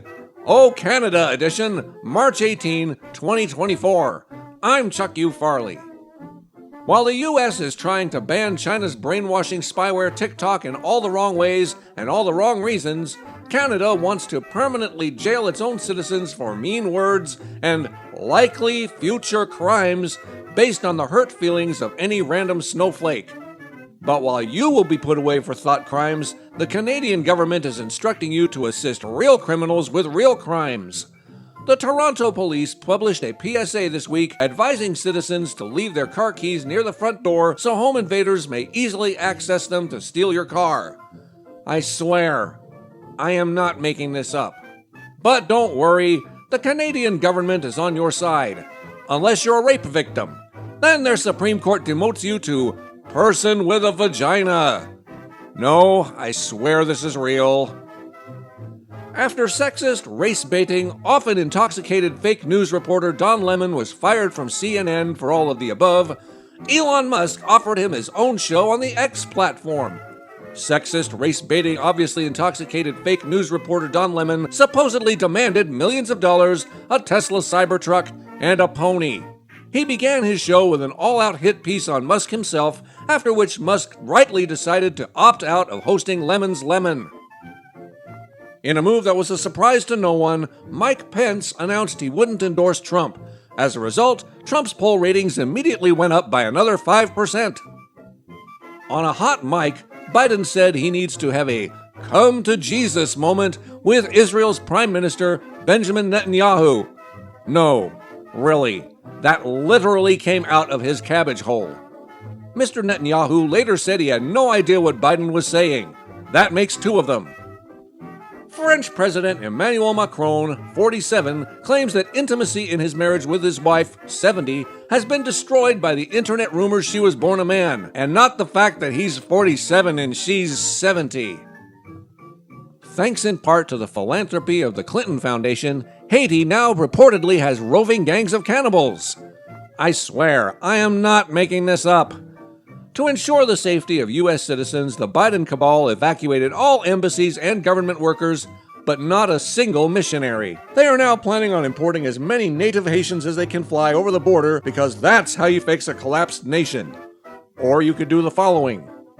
After Harry Dunn and David Lazarus were proven to have perjured themselves in order to falsely imprison several Oath Keepers, the dirty DOJ arrested Steve Baker, the investigator who reported the cover-up. Yes, folks, we must protect our democratic republic from evil orange dictators by revoking the bulk of the Bill of Rights while imprisoning and or assassinating all of our political rivals, whistleblowers, and honest reporters. For CCW News, this has been holy crap. This is actually happening. I'm Chuck U. Farley. Good night, and may God help us.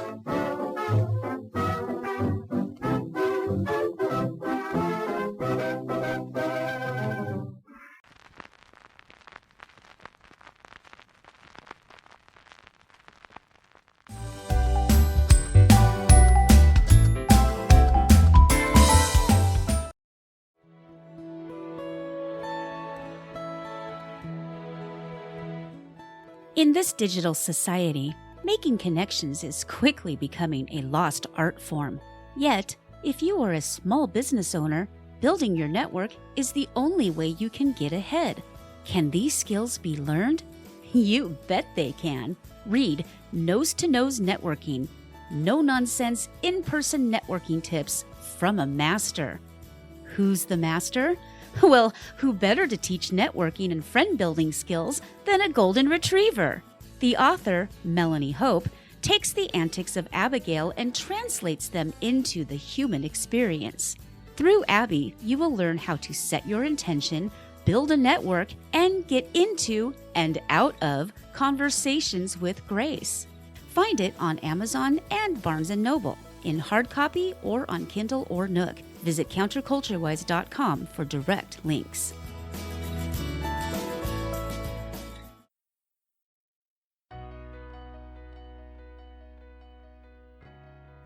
I was living an ideal life with an amazing family, a good job, and lots of friends. I was also a peaceful patriot who loved my country. I woke up every day to be grateful to be an American. But then I I realized my life was so good it was almost fictional. I mean, my life made so much sense that it stopped making sense, you know what I mean? Then a friend told me about libtardium. Introducing libtardium, a treatment for severe rationality and excessive common sense. I'm generally a decent guy, and most people who know me really like me. But one day I realized I lacked passion in my life. Then my wife told me about libtardium. And let me tell you, the passion has returned with a vengeance. Hasn't it, honey? Oh, yeah, that's for sure. Patriarchal dunderhead. Libtardium controls the neurons that promote excessive reasoning while stimulating the ones that trigger emotions. One dose of libtardium is as effective as watching 16 hours of cable news. I'm Senator Wishwash. I was a die-hard conservative until I decided that principles don't win elections. 1 week's treatment of libtardium was enough to smooth my edges, become more relatable to the press and the electorate, and it made me your senator. Libtardium changed my life, and it can change yours. Excessive exposure to libtardium can cause sweats, dizziness, foaming at the mouth, and severe loss of IQ. Patients have reported inability to control their temper, as well as excessive and loud use of the term "re." Use of libtardium can trigger psychotic reactions to MAGA hats and Candace Owens. Avoid libtardium at family gatherings, ball games, churches, coffee shops, the Lincoln Memorial, Walmart, NRA meetings, car dealerships, French restaurants, tourist buses, shopping malls, social media, movie theaters, gymnasiums, airports, mosques, Christian bakeries, plant nurseries, nursery schools, and nurses' stations. Please consult your doctor if the stupid lasts for more than 24 hours. Use of libtardium is not advised on Chicago streets during polar vortexes. Ask your local Democratic Party office if libtardium is right for you.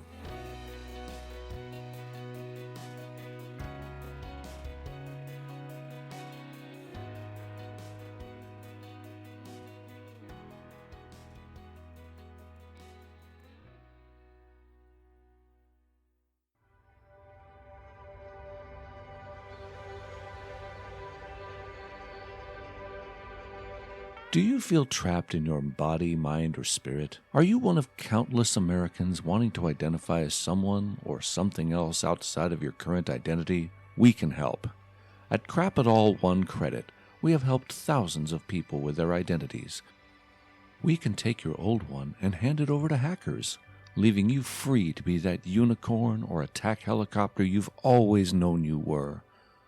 Let Crap It All One's lack of security enable you with yours.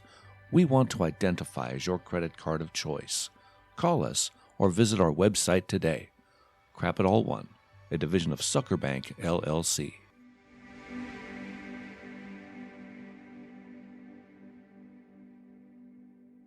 Terms and conditions apply. Extension of credit is not guaranteed, even though we send people thousands and thousands of ads in the mail implying that it is. Applying for credit will affect your credit score. Never mind that may affect stuff that we always print on the applications because it's not true. Just like Jeffrey Epstein hanging himself. Don't expect a high credit line or low APR just because you think you deserve it. We haven't stayed in business for decades by being stupid with our money. That's your thing. This offer extended only to dummies in the United States and its territories. Have a nice day.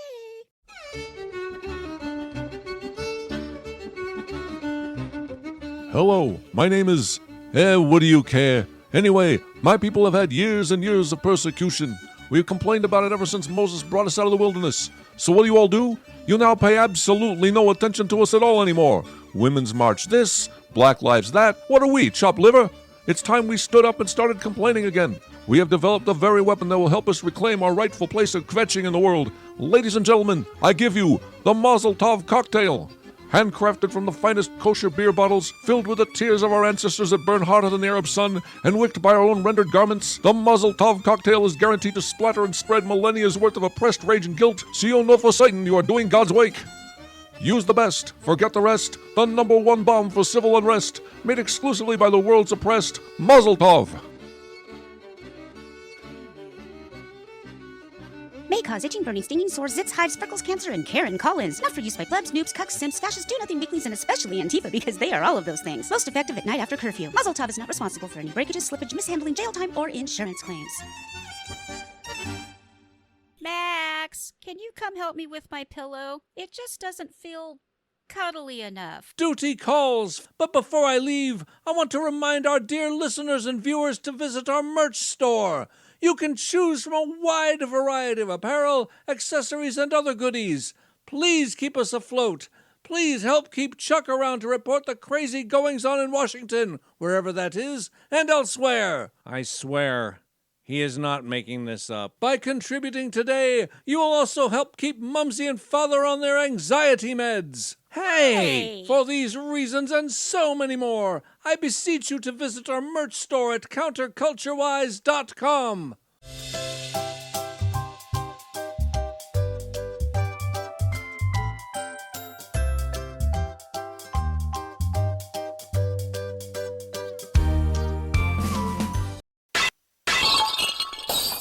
Now, see, that's why we can't have nice things. A bizarre accident happened when a group of rats... Try that again. A group of rats munched on marijuana seized inside an evidence room at an infested New Orleans police headquarters. The old police building has been around since 1968. That ain't so old, he said defensively. That is really not. And Police Superintendent Ann Kirkpatrick described rodent infestations in the facility. Cops have found rat droppings on their desks, and cockroaches are rampant, the Associated Press reported. No. The rats are eating our marijuana. They're all high, Kirkpatrick told New Orleans City Council members. According to the AP, the New Orleans City Council is considering a proposal to spend $7.6 million on a 10-year lease to temporarily relocate the police headquarters to a high-rise building downtown. With no high rats? Because there would be high-rise rats at that point. Oh, boy. Kirkpatrick tells the AP the rental agreement would give the police department time to plan for a permanent headquarters. The New Orleans Police Department pushed for new headquarters before COVID-19, including a $37 million budget request in 2019. Kirkpatrick made it a primary focus after she became the city's police chief in 2023. NOLA.com reported. I think they should get their temporary headquarters and how did the city let it get to that point? Hashtag defund the police. Never mind. This one's interesting because there's several updates to this story. 2 Ashtabula women in custody after allegedly using dead man's body to withdraw It's money. a dead man's body. So apparently these 2 women live with this dude, and one of them had access to his bank account, but only if he were present. So they could go to the bank, and if he was with them, they could withdraw money. So, yeah, I think you connected the dots there. There's an ongoing investigation in Ashtabula that has the entire community in shock. It seems to me that if they voted for Biden, they're already prepared for this. Police say it involves 2 women who went to a bank with a dead man inside before dropping his body off at a local hospital. It's a very sad commentary on how desperate these 2 must have been for whatever reason they were doing this. I mean, golly, they also voted for a dead man, and they might do it again. Does it say they voted for Biden? I mean, you keep asserting they voted for Biden. I'm just assuming. Did you see what the women look like? No. In a bizarre and unusual case, Cooper said she'd never seen or heard anything like this in her 30 years of practicing law when she learned from Ashtabula police that 2 women allegedly drove a dead man in the front seat of his car to a bank where they withdrew an undisclosed amount of money from his account. I couldn't believe it. And then I wondered, how could somebody do that? Chief Robert Stell said the incident happened just after 5 p.m. on Monday. I feel like I need the boom boom. Mm-hmm. The incident happened just after 5 p.m. on Bling, Monday bling. when officers got a call from Ashtabula County Medical Center that the local hospital had received a man's body. It wasn't until a few hours later that Stell said officers learned that the body belonged to 80-year-old Douglas Lehman. Our officers and investigators proceeded to a location on Stark Avenue in Ashtabula, said Stell. When officers arrived at Lehman's home, Lieutenant Mike Polinska, God, there's too many names, said they met the 2 women who dropped Lehman off at the medical center. Yeah, what? He's dead. Oh, we take him to a hospital. What? I mean, that's what any sane person. Oh, well, okay. First, we went to the bank and took out his money, but then we took him to the hospital. I mean, that's what people do, right? Some people do.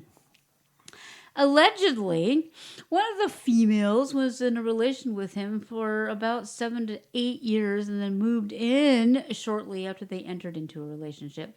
The other female moved in a couple of months ago and was just staying there. Plinkett said when the two women found Lehman dead, they called a friend to help them get Lehman's body. Okay, who is this friend? Okay, Goodbye, well, you know Earl. what they say. Friends help friends move. Best friends help friends move bodies. Right. Yeah, so they called a best friend to help them get Lehman's body in the... Can you imagine getting that call? Hey, yeah, tell you what. I'll buy the donuts if you'll come and, I don't know, help me move a dead body into the car. Okay, so we're going to have to kind of make him look like he's alive and stuff, because if I want to buy you lunch, I'm going to have to withdraw the money from his bank, so let's just put him in the passenger seat and kind of fold his arms and stuff, and hello? Hello? Hello? Hello? Bueller. Bueller. Right now, the women are in custody and in charge of gross. Okay, so the update to this is that one of them in prison actually was laughing about it, admitted to it, and has since been prosecuted for it. Meh. So, yeah. Wow. Gotta tell you, don't do that. This is from Don't play with dead bodies, people. the fine town that I've been to multiple times, Burlington, Washington. And this is from Cairo 7. Seattle's CBS Old school yo-yo. station, Cairo. Cairo 7 News spoke with Katie Stark, property manager of Parkwood Apartments located at East Rio Vista Avenue in Burlington on Friday. Her family has owned the property for around 10 years.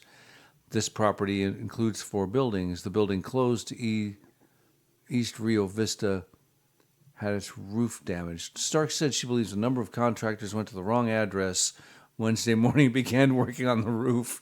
However, they quickly left the scene, she said.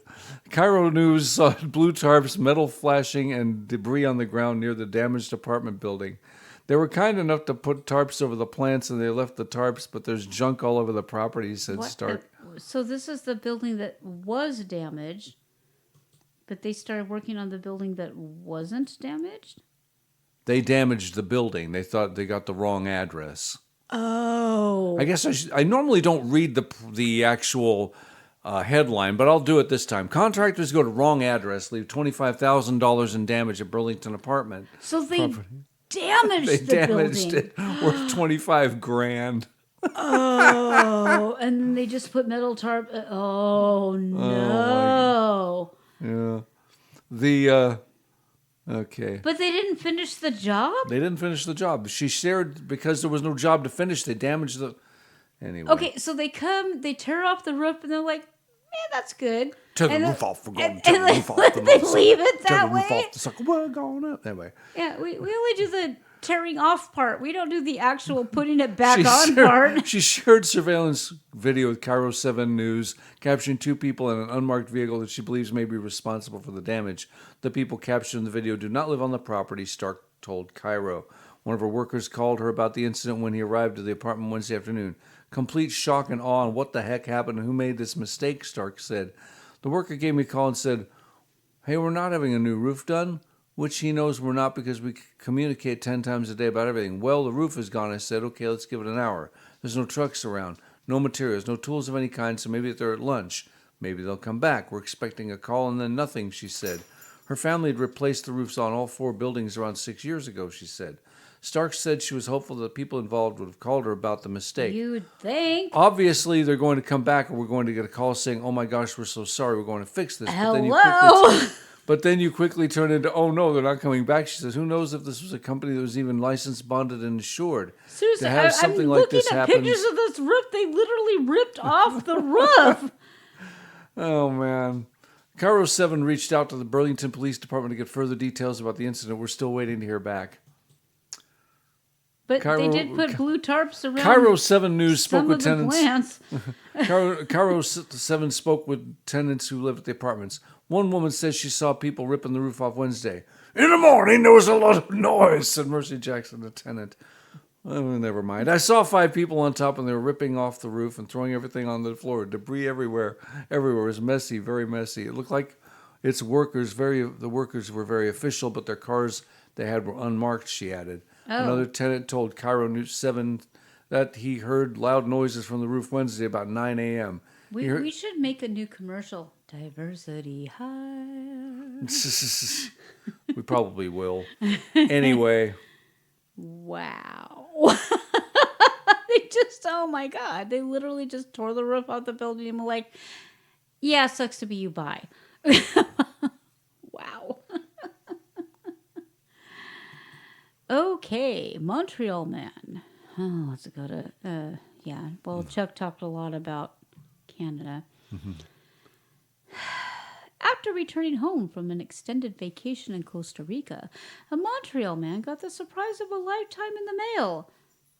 The Quebec government thinks he's dead.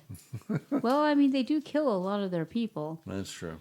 In a 14-page letter from the Ministry of Justice, the government wrote... Position. Come see, come saw. Wrote that it is hoping to collect money from Nick Fatuora's estate for a speeding ticket. The problem is Fatuoras is very much alive, so he still owes for the speeding ticket. Okay, here's the thing. I think you should get off the hook If for my that mom one. dies and you're like, oh, but she owes like $60 for a speeding ticket, I'm like, yeah, government, sucks to be you. Mom's dead. I ain't paying for a damn speeding ticket. What the hell? Okay, pardon my French. I was laughing. I said, wow, that's news to me, he said in an interview. It's on Thursday. Holy smokes, $1,092 for a speeding ticket? How fast was he going? Welcome to Quebec, eh? Holy smokes! Woo! He must have had he must have been in a helicopter if you're getting that kind of ticket. Dang! Holy moly. Okay. Sorry, but 1,094. Dang. The 34-year-old says he contested the speeding ticket from 2022 and then left for an extended vacation in Central America. Completely forgot about it, eh? Came back and I got this letter, eh? He said. I'm trying. I'm not as good as you. Fatuoras said he was taken aback and is thankful his mother never saw it. If she would open this and I was off on my travels, God forbid, she would say, what's going on? Yeah, a $1,092 ticket for speeding. Fatuoras says he tried to call the government to prove that he is actually alive, but wasn't able to speak to anyone. Well, you can't speak to anyone because you're dead, right? It's very hard to get through. Very hard to get through. Yeah, trust me. I know this about our government, too. Sometimes it happens to have some mistakes like this. It's really, really rare, says lawyer William Corbatley. Corbatley says Fatuoras needs to declare that he's alive and quickly.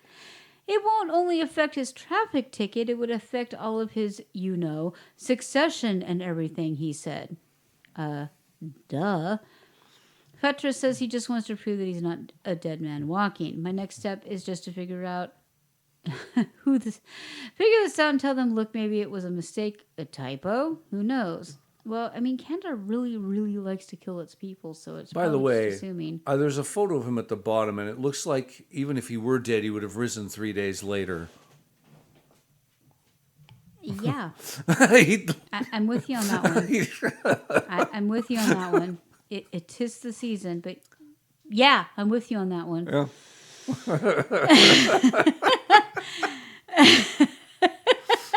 Very astute observation there. The Justice Ministry did not reply. Yardy yardy. Collection of fines. Yardy yardy. And inappropriate follow-up. Yada yada. Yeah, even if he were to have died, and he was 34, so he's only 1 year away. Yeah. Yeah. Astute observation. I agree. Maybe he did die. Maybe he rose did. 3 days later. Maybe and he then, did, and we're then just got waiting. the letter. I don't know. Check the shroud. Okay. Oh, man. All right. All righty. What do we got next? Oh, yes, of course. This is a beautiful, beautiful thing. Wait a minute. No, that's not it. Not a beautiful apologize. thing? No beautiful things? We'll got beautiful things later. I didn't bring this one up. Oh, wait a minute. Okay, let me look this up. Do an ad. Do something really cool while I. It's called cover- editing, and I will do it after the fact. Okay. I'm bringing it up right now. And I'm going to bring it up this way because somehow this next article linked to the old one about the Son of Right Man now we being have Max's declared chair, dead. and I'll edit this out. Okay, here we go. Wait, don't start until you give me a 3, 2, 1. 3, 2, 1. A woman and her vehicle ended up in the Pacific Ocean after a wild pursuit through Los Angeles, and the aftermath of the chase was caught on video. Hold Footage- on. Wait, start over. I followed the link, and I got Montreal Man. Yeah, that's what I'm saying. Let me find the link. You didn't say that though. Oh, I'm sorry. So I brought up the link that you posted, and Yeah, that let me was go ahead not- and put it underneath. There we go. It's right there. Well, no, I'm having to follow it now. So hold on a second. It's the problem I was having, so I wanted to correct it, and I didn't Well, take the you with thing me. is you didn't take me with you. Okay, fleeing suspect ends up in Pacific Ocean. Okay. So I need to. Yeah, because you put the wrong link there. Yeah. And this is not even attaching to it.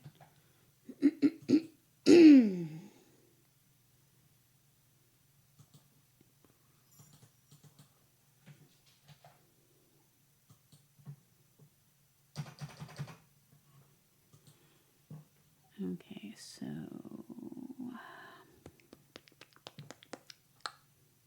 please something.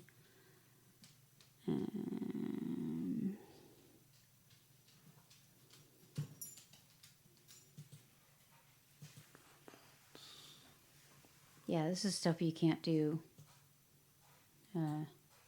live, for sure. All right. We good?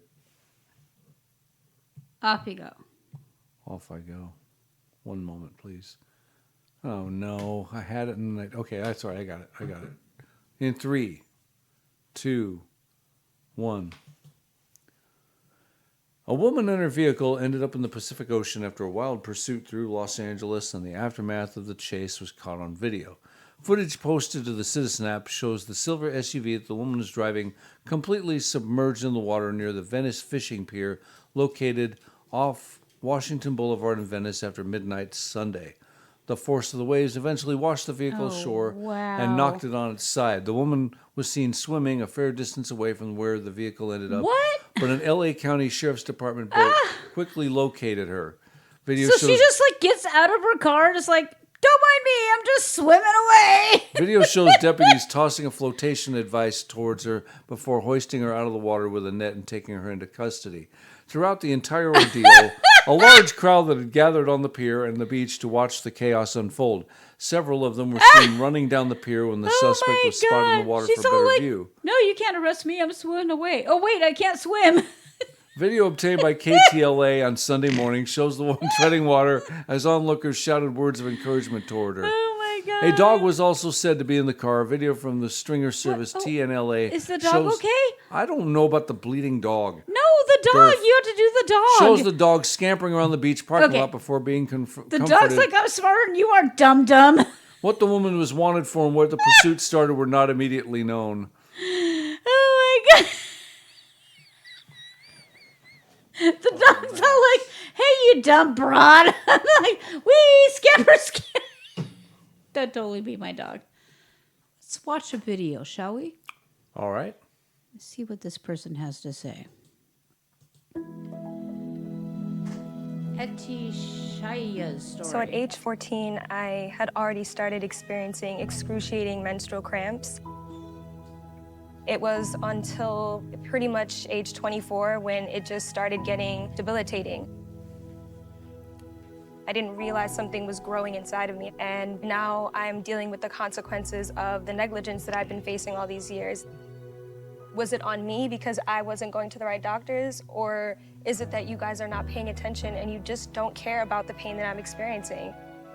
My name's Eticia, and believe me when I say that suffering in silence is not strength. It can kill.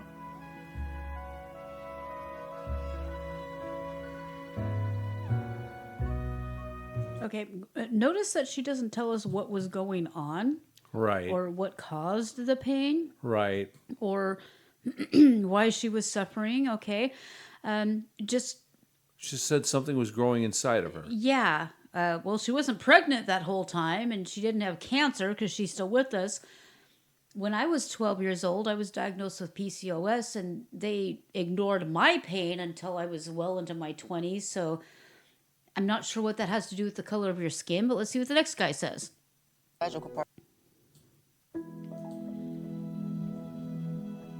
When I approach a medical professional, I'm frustrated that we have to validate our pain just to get treated like human beings. That's just called being a patient. The healing of the body was easy for me. It's the psychological part. It's awful.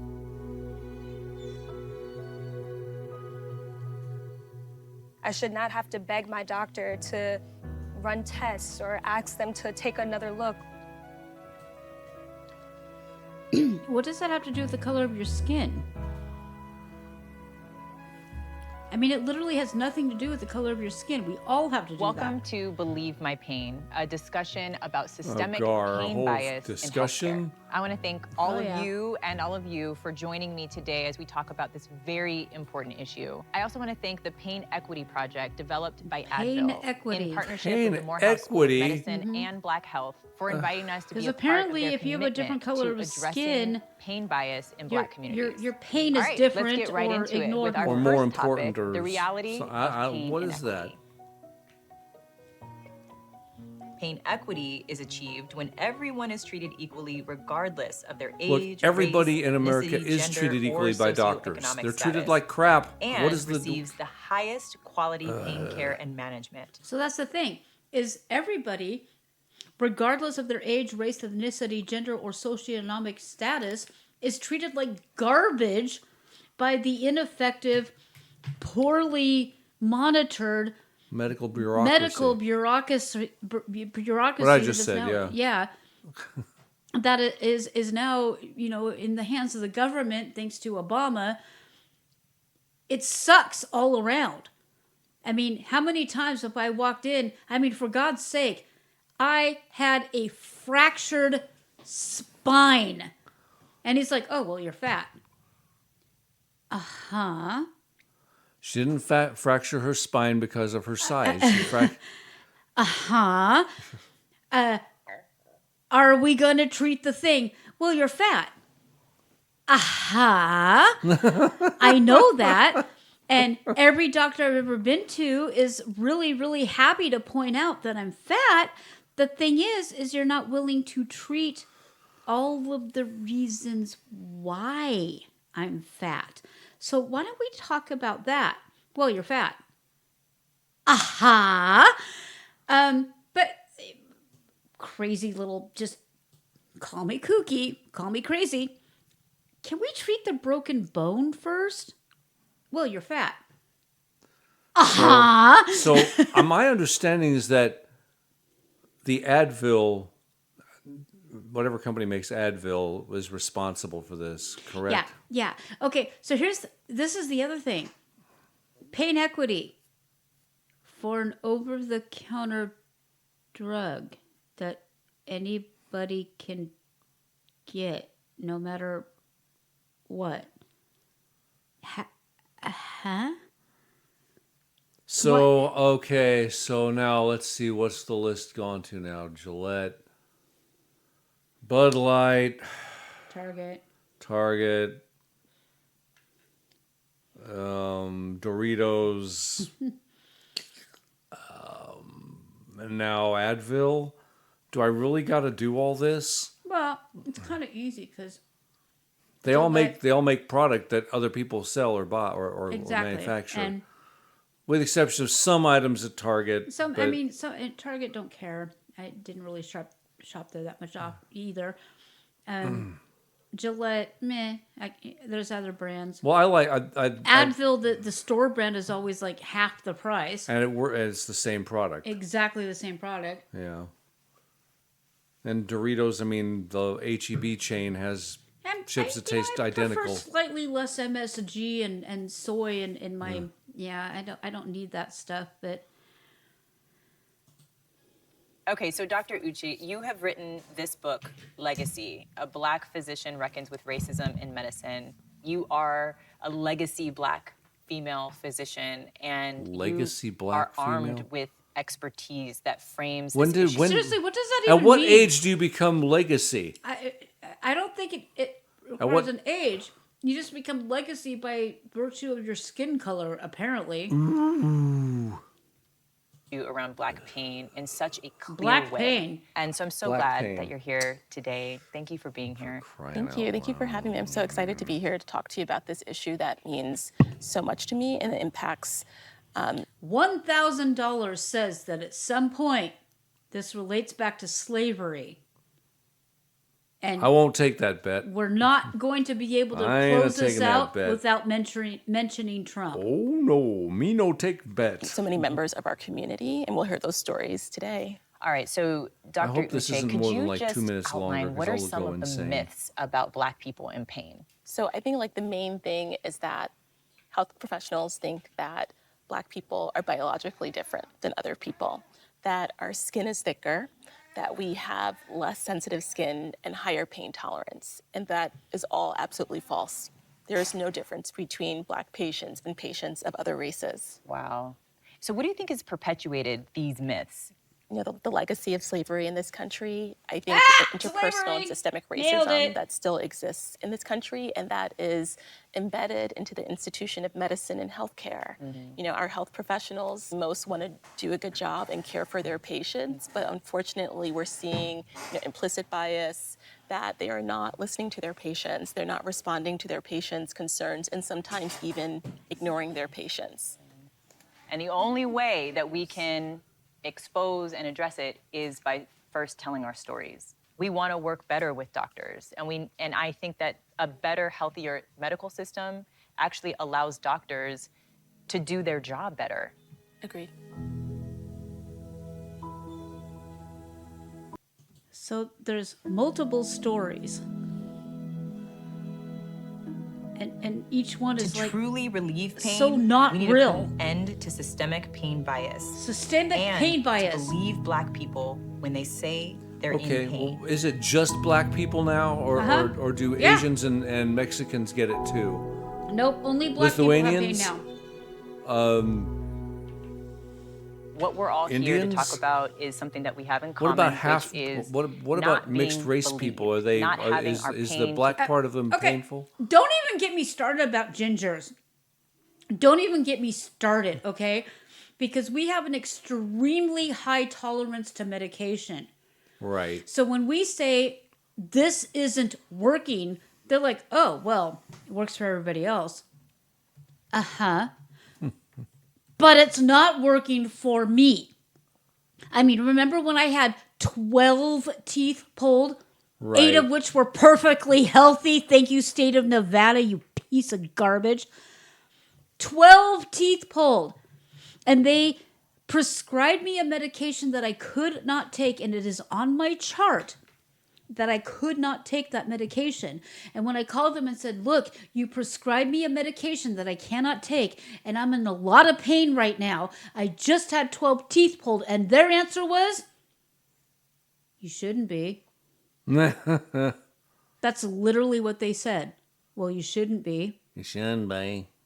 Huh? And that was the end of that. Literally, they wouldn't do anything for me. I'm in excruciating pain. I had 12 teeth pulled. I had no pain medication whatsoever. And their answer was, well, you shouldn't be in pain. I gotta tell you, they call it practice, and there's a reason.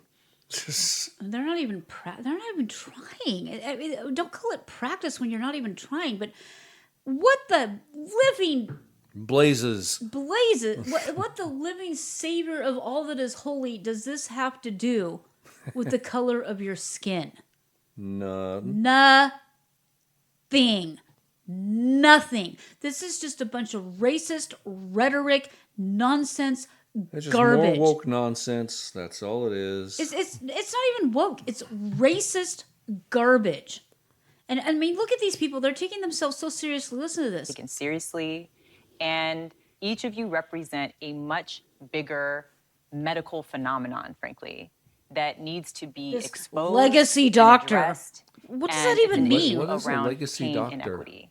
Just to characterize this issue Birth? of pain inequity, I just want to share a stat that I think will resonate. And I want to know where the study is that showed that doctors, actual doctors, treat black patients differently. Because all we're seeing right now are whiny baby black people saying, oh, I feel like I was treated differently. We. You're not actually seeing doctors of any race saying, oh yeah, we treat you differently because of the color of your skin.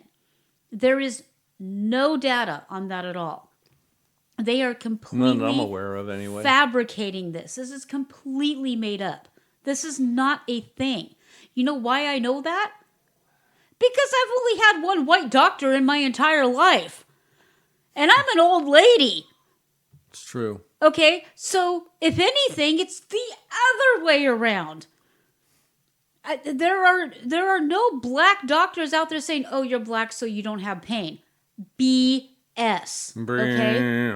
I have only had in my entire lifetime, and I'm in my 50s, ladies and gentlemen, in my lifetime, I have only had, and I'm absolutely being honest here, a total of 2, count them 2, white English-speaking doctors. Ever. And that includes the nether region female doctors. Yipe. That includes specialists.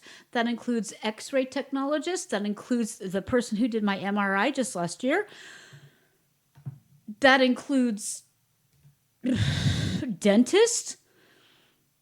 Honest to God, where they're getting this, I cannot even conceive, because there is no way in heaven or hell that they're being treated differently because of the color of their skin, because to find a white English-speaking doctor is damn near impossible, even if you're looking for one. Even if you go out of your way and say, look, hey, I'm a chick. I want a female doctor that speaks my language and was born in this country. Can't do it. Can't do it. You cannot do it. Impossible. I defy anybody to go out there as a white English-speaking U.S. citizen born and raised here to find a doctor that reflects what you look like, sound like, and act like. You will not find it. You cannot find it. And if you do, you'll be declared a racist. It simply doesn't exist. I have had surgeries. Not a single one of them spoke proper English, was born in this country, was the same skin tone as me. Like I said, I've had people, shoving a light bulb up my hoo-ha. Not a single one of them was my gender, my age, my skin color, even spoke my language. Blood draws, you name it. Every single medical procedure I have had since I was as far back as I can remember, right down to my dentistry, has not been white, has not been female, or in most cases even male, has not spoken proper English or was even born here. So for these people to say that they're facing some sort of, special special, oh, I'm not paying attention to your pain. No. I walk into a doctor's office, I get some guy saying, oh, you're a fatso, you do not, nobody listens to you. You walk in, and I am not a fat advocate. Everybody knows that. She's not a I'm body positive. I'm not a body positive. I despise my body. I hate being fat. And anybody who knows me knows I can barely eat, even half the portion that a normal person eats, and there's something wrong with me. Everybody knows that about me. I'm not a Tess Holiday fan. I'm not into the whole, what's her name with the flute? What's her name? Lizard person. Lizzo. Not into that at all. Not my gig. I find those people as disgusting as I find myself when I look in the mirror. And yet, when I walk into a doctor's office and I say, look, my cholesterol's fine, my blood pressure's fine, my blood sugar's fine, all of those things I'm perfectly healthy at, there's something wrong with me, I need your help. They're like, well, you're fat. Uh-huh. I get that. Was that not the first thing out of my face when I walked in here? That is a symptom. We need to figure out the problem. I mean, it took me 10 years to find a doctor who finally recognized the difference between water retention and lymphedema. Mm-hmm. All the things that they were having me do to treat the swelling and the leaking and the pain and everything was literally the opposite of what I needed done, because they wouldn't listen to me. Right. They wouldn't look at what was going on. My skin isn't black, ladies and gentlemen. That has nothing to do with my race. It has to do with the ineptitude of the medical profession, and it's only getting worse because of government intervention. It's true. So these people are full of crap. The reason they're not getting good medical care is because of the government. And what do they want to fix it? More government. These guys are idiots. And it has nothing to do with their skin tone. You're not getting proper medical care because you're relying on the government to give it to you. Look what's happening in Canada. They've given up on treating people, and they're just killing them now. Right. I mean, this is just a bunch of racist rhetoric. It's a bunch of garbage. It's woke nonsense. So, I mean, I wasn't taking Advil anyway. I'm more of a Tylenol guy, but yeah, I'm just kind of done with that brand too. Why are brands doing this to themselves? Well, it's amazing. They look at what happened to Bud Light, and Bud Light was a special case because they had somebody on high who said, oh, what's our prime demographic? What's kept us successful for decades? Well, forget them. I'm using good language. But yeah, that's what happened. Yeah. Forget you. Cluck, cluck, cluck. Okay, well, I don't mean to go down too hard on this, but I am so sick of things being attributed to race that have positively nothing to do with race. Less than nothing to do with race. And, I get it. You feel sorry for yourself, wah, but we are human beings. We are in this together. So if you're getting poor medical care, that has positively nothing to do with your race or, the rag you wear on your head or whatever. That's because we have an ineffective medical system that doesn't want to listen to its patients and assumes that we're all stupid and don't know how to read. Assume they know everything. And that's another thing. You know everything, and you don't. It shouldn't have taken me 10 years for a doctor to finally look at me and say, oh, yeah, your lymph nodes are broken. Why did it take that long? Because every time I walked into a doctor's office, they're like, "Oh, and yeah, by you're then fat. it was much worse than it would have been if they if they had just diagnosed it properly. If they would have just diagnosed it properly, I wouldn't have gone through 10 years of living hell, where I'm literally leaking fluid out of my limbs, and I'm swollen to the point that I can't walk, and I'm in a tremendous amount of pain because you want to put me on diuretics, which is the exact opposite. The opposite of what I needed. Because you look at me as a fat broad and you're like, yeah, you're fat. Stop eating. Okay, done. Now what? And I'm going to reiterate, and I know I'm biased. She eats half as much as I do, if that much. Doesn't matter. It's ridiculous. Calories in, calories out. This is the only thing they know. Okay. I think so I've skip ranted. on to something a little more humorous I or think something. I've ranted a bit. All right. So, do we want to do some Florida Man? Yeah, let's do some Florida Man. Let's do some Florida Man. Ever had a day you felt so stupid, lacking a brain? Well, here's a guy who'll make you feel like a genius and maybe even sane. All the world loves to laugh at losers as often as they can. Here comes another chance to chuckle. Here comes the Florida Man. This is one of those stories that epitomizes Florida Man. A Florida man, who else, was arrested last week after he allegedly touched an EMS paramedic inappropriately while he was I thought being he was touching taken to- himself. Well, Okay. We'll get to that. The princess lived happily ever after. A Florida man was arrested last week after he allegedly touched an EMS paramedic inappropriately while he was being taken to the hospital.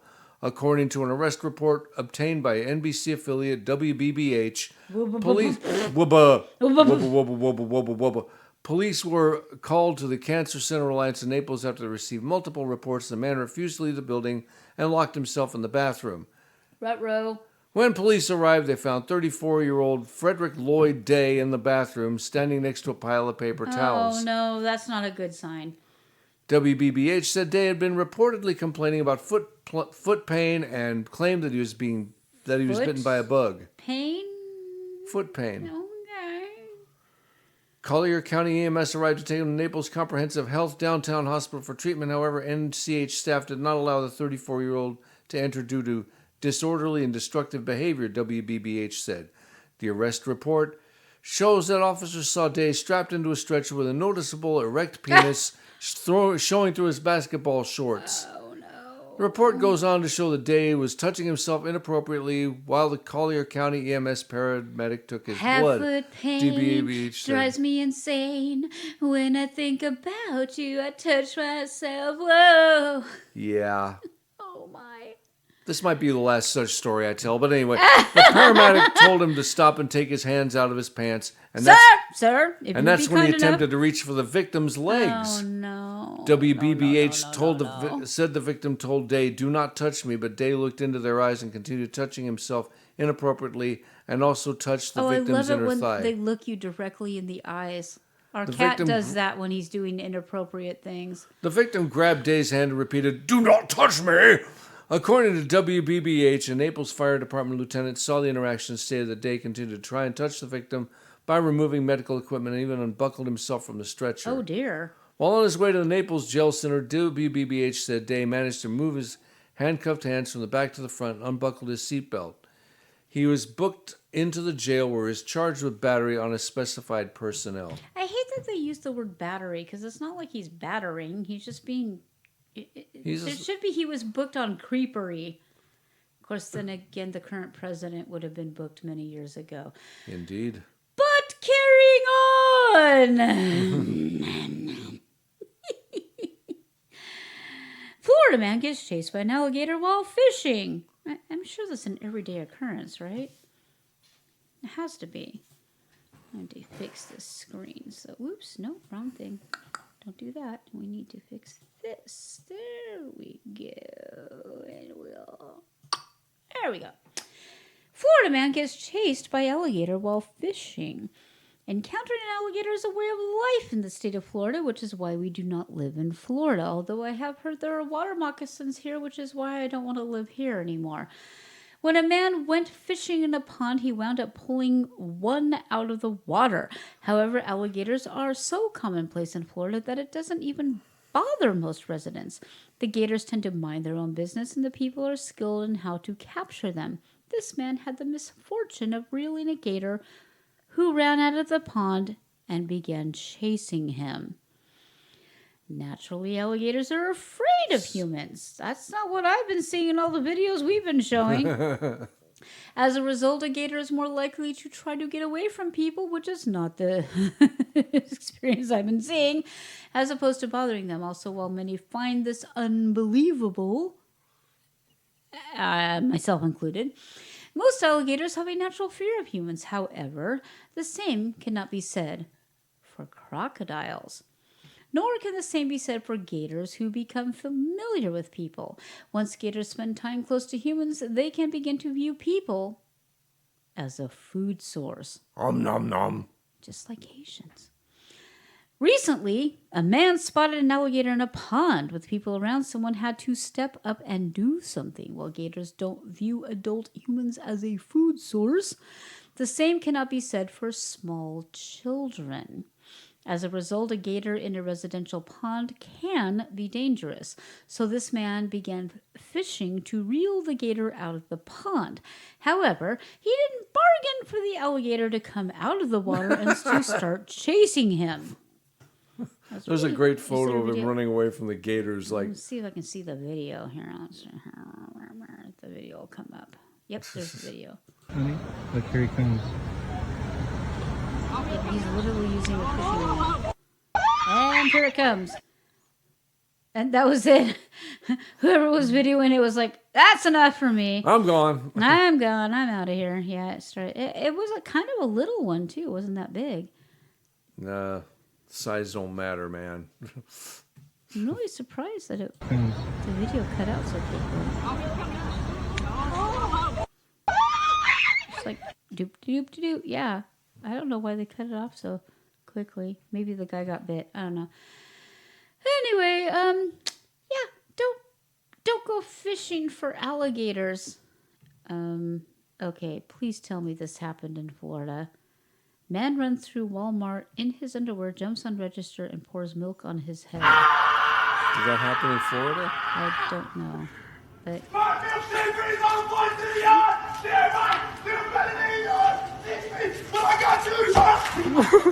and he falls down and goes boom. That's what you talk about, clown! All day long! Yes! Fucking talking about! We don't condone that kind of screaming on this show. I have no idea what the guy was saying, but I'm sure it wasn't good. This happened it happened today. Stop with the alligator. Look, here he comes. Stop with the alligator. Attention nowadays, but it doesn't say where this happened, but I'm assuming... God, that has to be a Florida man. We'll call him the honorary Florida man. He's definitely an honorary Florida man. Yeah, no clothes, underwear only, pours milk over his body, screams, have no idea what he's doing. It's in a Florida... it's in a Florida newspaper, so we're just going to assume he was a Florida man. Hey, I have an idea. Why don't we pivot to a Very story positive. that is positive? Let's do that. Let's do that. Because I could use that. All right, off you go. This kid looks like he's off to be in Top Gun at some point. He kind of does. He's a really cute kid. The bean fields and mountains of North Carolina are 5 time zones and more than 5,000 miles away from Hawaii, but such differences are trifles compared to the determination of youth.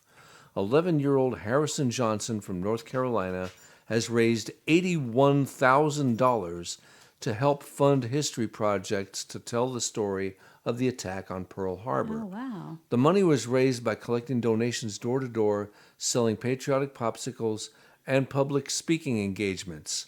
Yes, by Harrison himself. I know exactly what popsicles he was selling, and those were my The red, favorite. white, and the blue bomb pops. Yeah, Love those. probably. Those were my favorite. But what brought this spark of patriotic fervor out of this boy's heart when he had never seen the famous harbor on Oahu? According to WRAL, it began in school with a history project. The particulars of the event fascinated Harrison, who began to study it recreationally reading books and old newspaper accounts, and even speaking to survivors of the I wish attack. more kids would do this. Following a visit to the Pearl Harbor National Memorial in Oahu, Harrison was motivated to start a campaign to ensure that the heroes and victims of the date which will live in infamy are never forgotten. His fundraising campaign, called Harrison's Heroes, is looking to raise $100,000 for Pacific Historic Parks, the nonprofit that stewards the Pearl Harbor Memorial. In particular, Harrison hopes it can produce material that expands the story of the attack to include heroic acts from men and women of color and other underrepresented members. We're so proud, and we pray it makes the impact that he intends, said Harrison's mom. I'm going to play the video. That's fantastic. Please. Was really inspiring, and none of my friends have heard of it. I sometimes go to house, going out with my cards, which say a little bit about myself and Harrison's Heroes. I also sometimes do fundraisers at restaurants like Chipotle and Panera. It's important so that he's people very my well age spoken. can Yeah, he's learn smart kid. about Really the well heroes spoken. of the Pearl Harbor attack. When he first told us the amount, there was hesitation on my part. I was like, do you mean, let's talk about a smaller amount? And he was pretty firm. He speaks that better that's than the his amount. parents do. This might be a long road, but are you going to give up and say, I mean, she's not dumb. But... No. He's not going to stop until he reaches that, even if it's a multi-year effort. We're so proud, and we pray it makes the impact He's a that great he kid. intends. That's wonderful. 11,000 at that point, but he's raised way more than that at this point. Quite a bit more. Wow, the kid's bright. Yeah. All right, so we will put this link on our website. We're looking for $100,000 for Pacific Historic Parks, a nonprofit that stewards the Pearl Harbor Memorial, which I do hope to someday visit. And this kid is amazing. Yeah, next time I go to Hawaii, I want to go there. Absolutely. What a cutie pie, too. What a cutie. So, folks, this is where we end on a high note with a brilliant child who is doing good for those. And also this one in the, but enough about me. We're also talking about this kid here in the what? Never mind the old man with the muttons over there. Yeah. Thank you so much for tuning in tonight. We love you. We will be back next week. We're still working on trying to go live. But for tonight, we thank you for tuning in, and we will be back next week. Bye. Bye.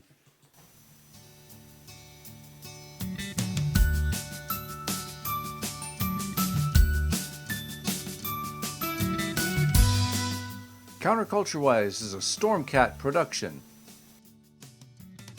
Thank you for joining our growing family of listeners. All links from the show are available on our website, counterculturewise.com. Find our archives on any of your favorite podcast hosts. We engage in satire, commentary, and generally laugh at the ridiculousness of our crumbling society. Our only medical or financial advice is to not follow any financial or medical advice given by podcasters. Our animations, interviews, Holy Crap segment, and other videos are put out on Bitchute and Rumble, and only in part on YouTube because they hate free speech. Our show is entirely funded by listeners like you. Visit our ever-expanding merch store or our Subscribe Star, where you can get outtakes, extra videos, and sneak peeks. If you would like to be a guest on our program, feel free to contact us via our website. Just click on the link at the top that says, "Be a guest on our show." For more fun and cat pics, please visit our Facebook, Twitter, or Instagram. For complaints about our show, please fill out the ID10T form on our website, and we will give it the attention it deserves. Meanwhile, no matter how cruel the world may be around you, always remember the importance of kindness. Be kind to each other, be kind to animals, and be kind to yourself. See you next week.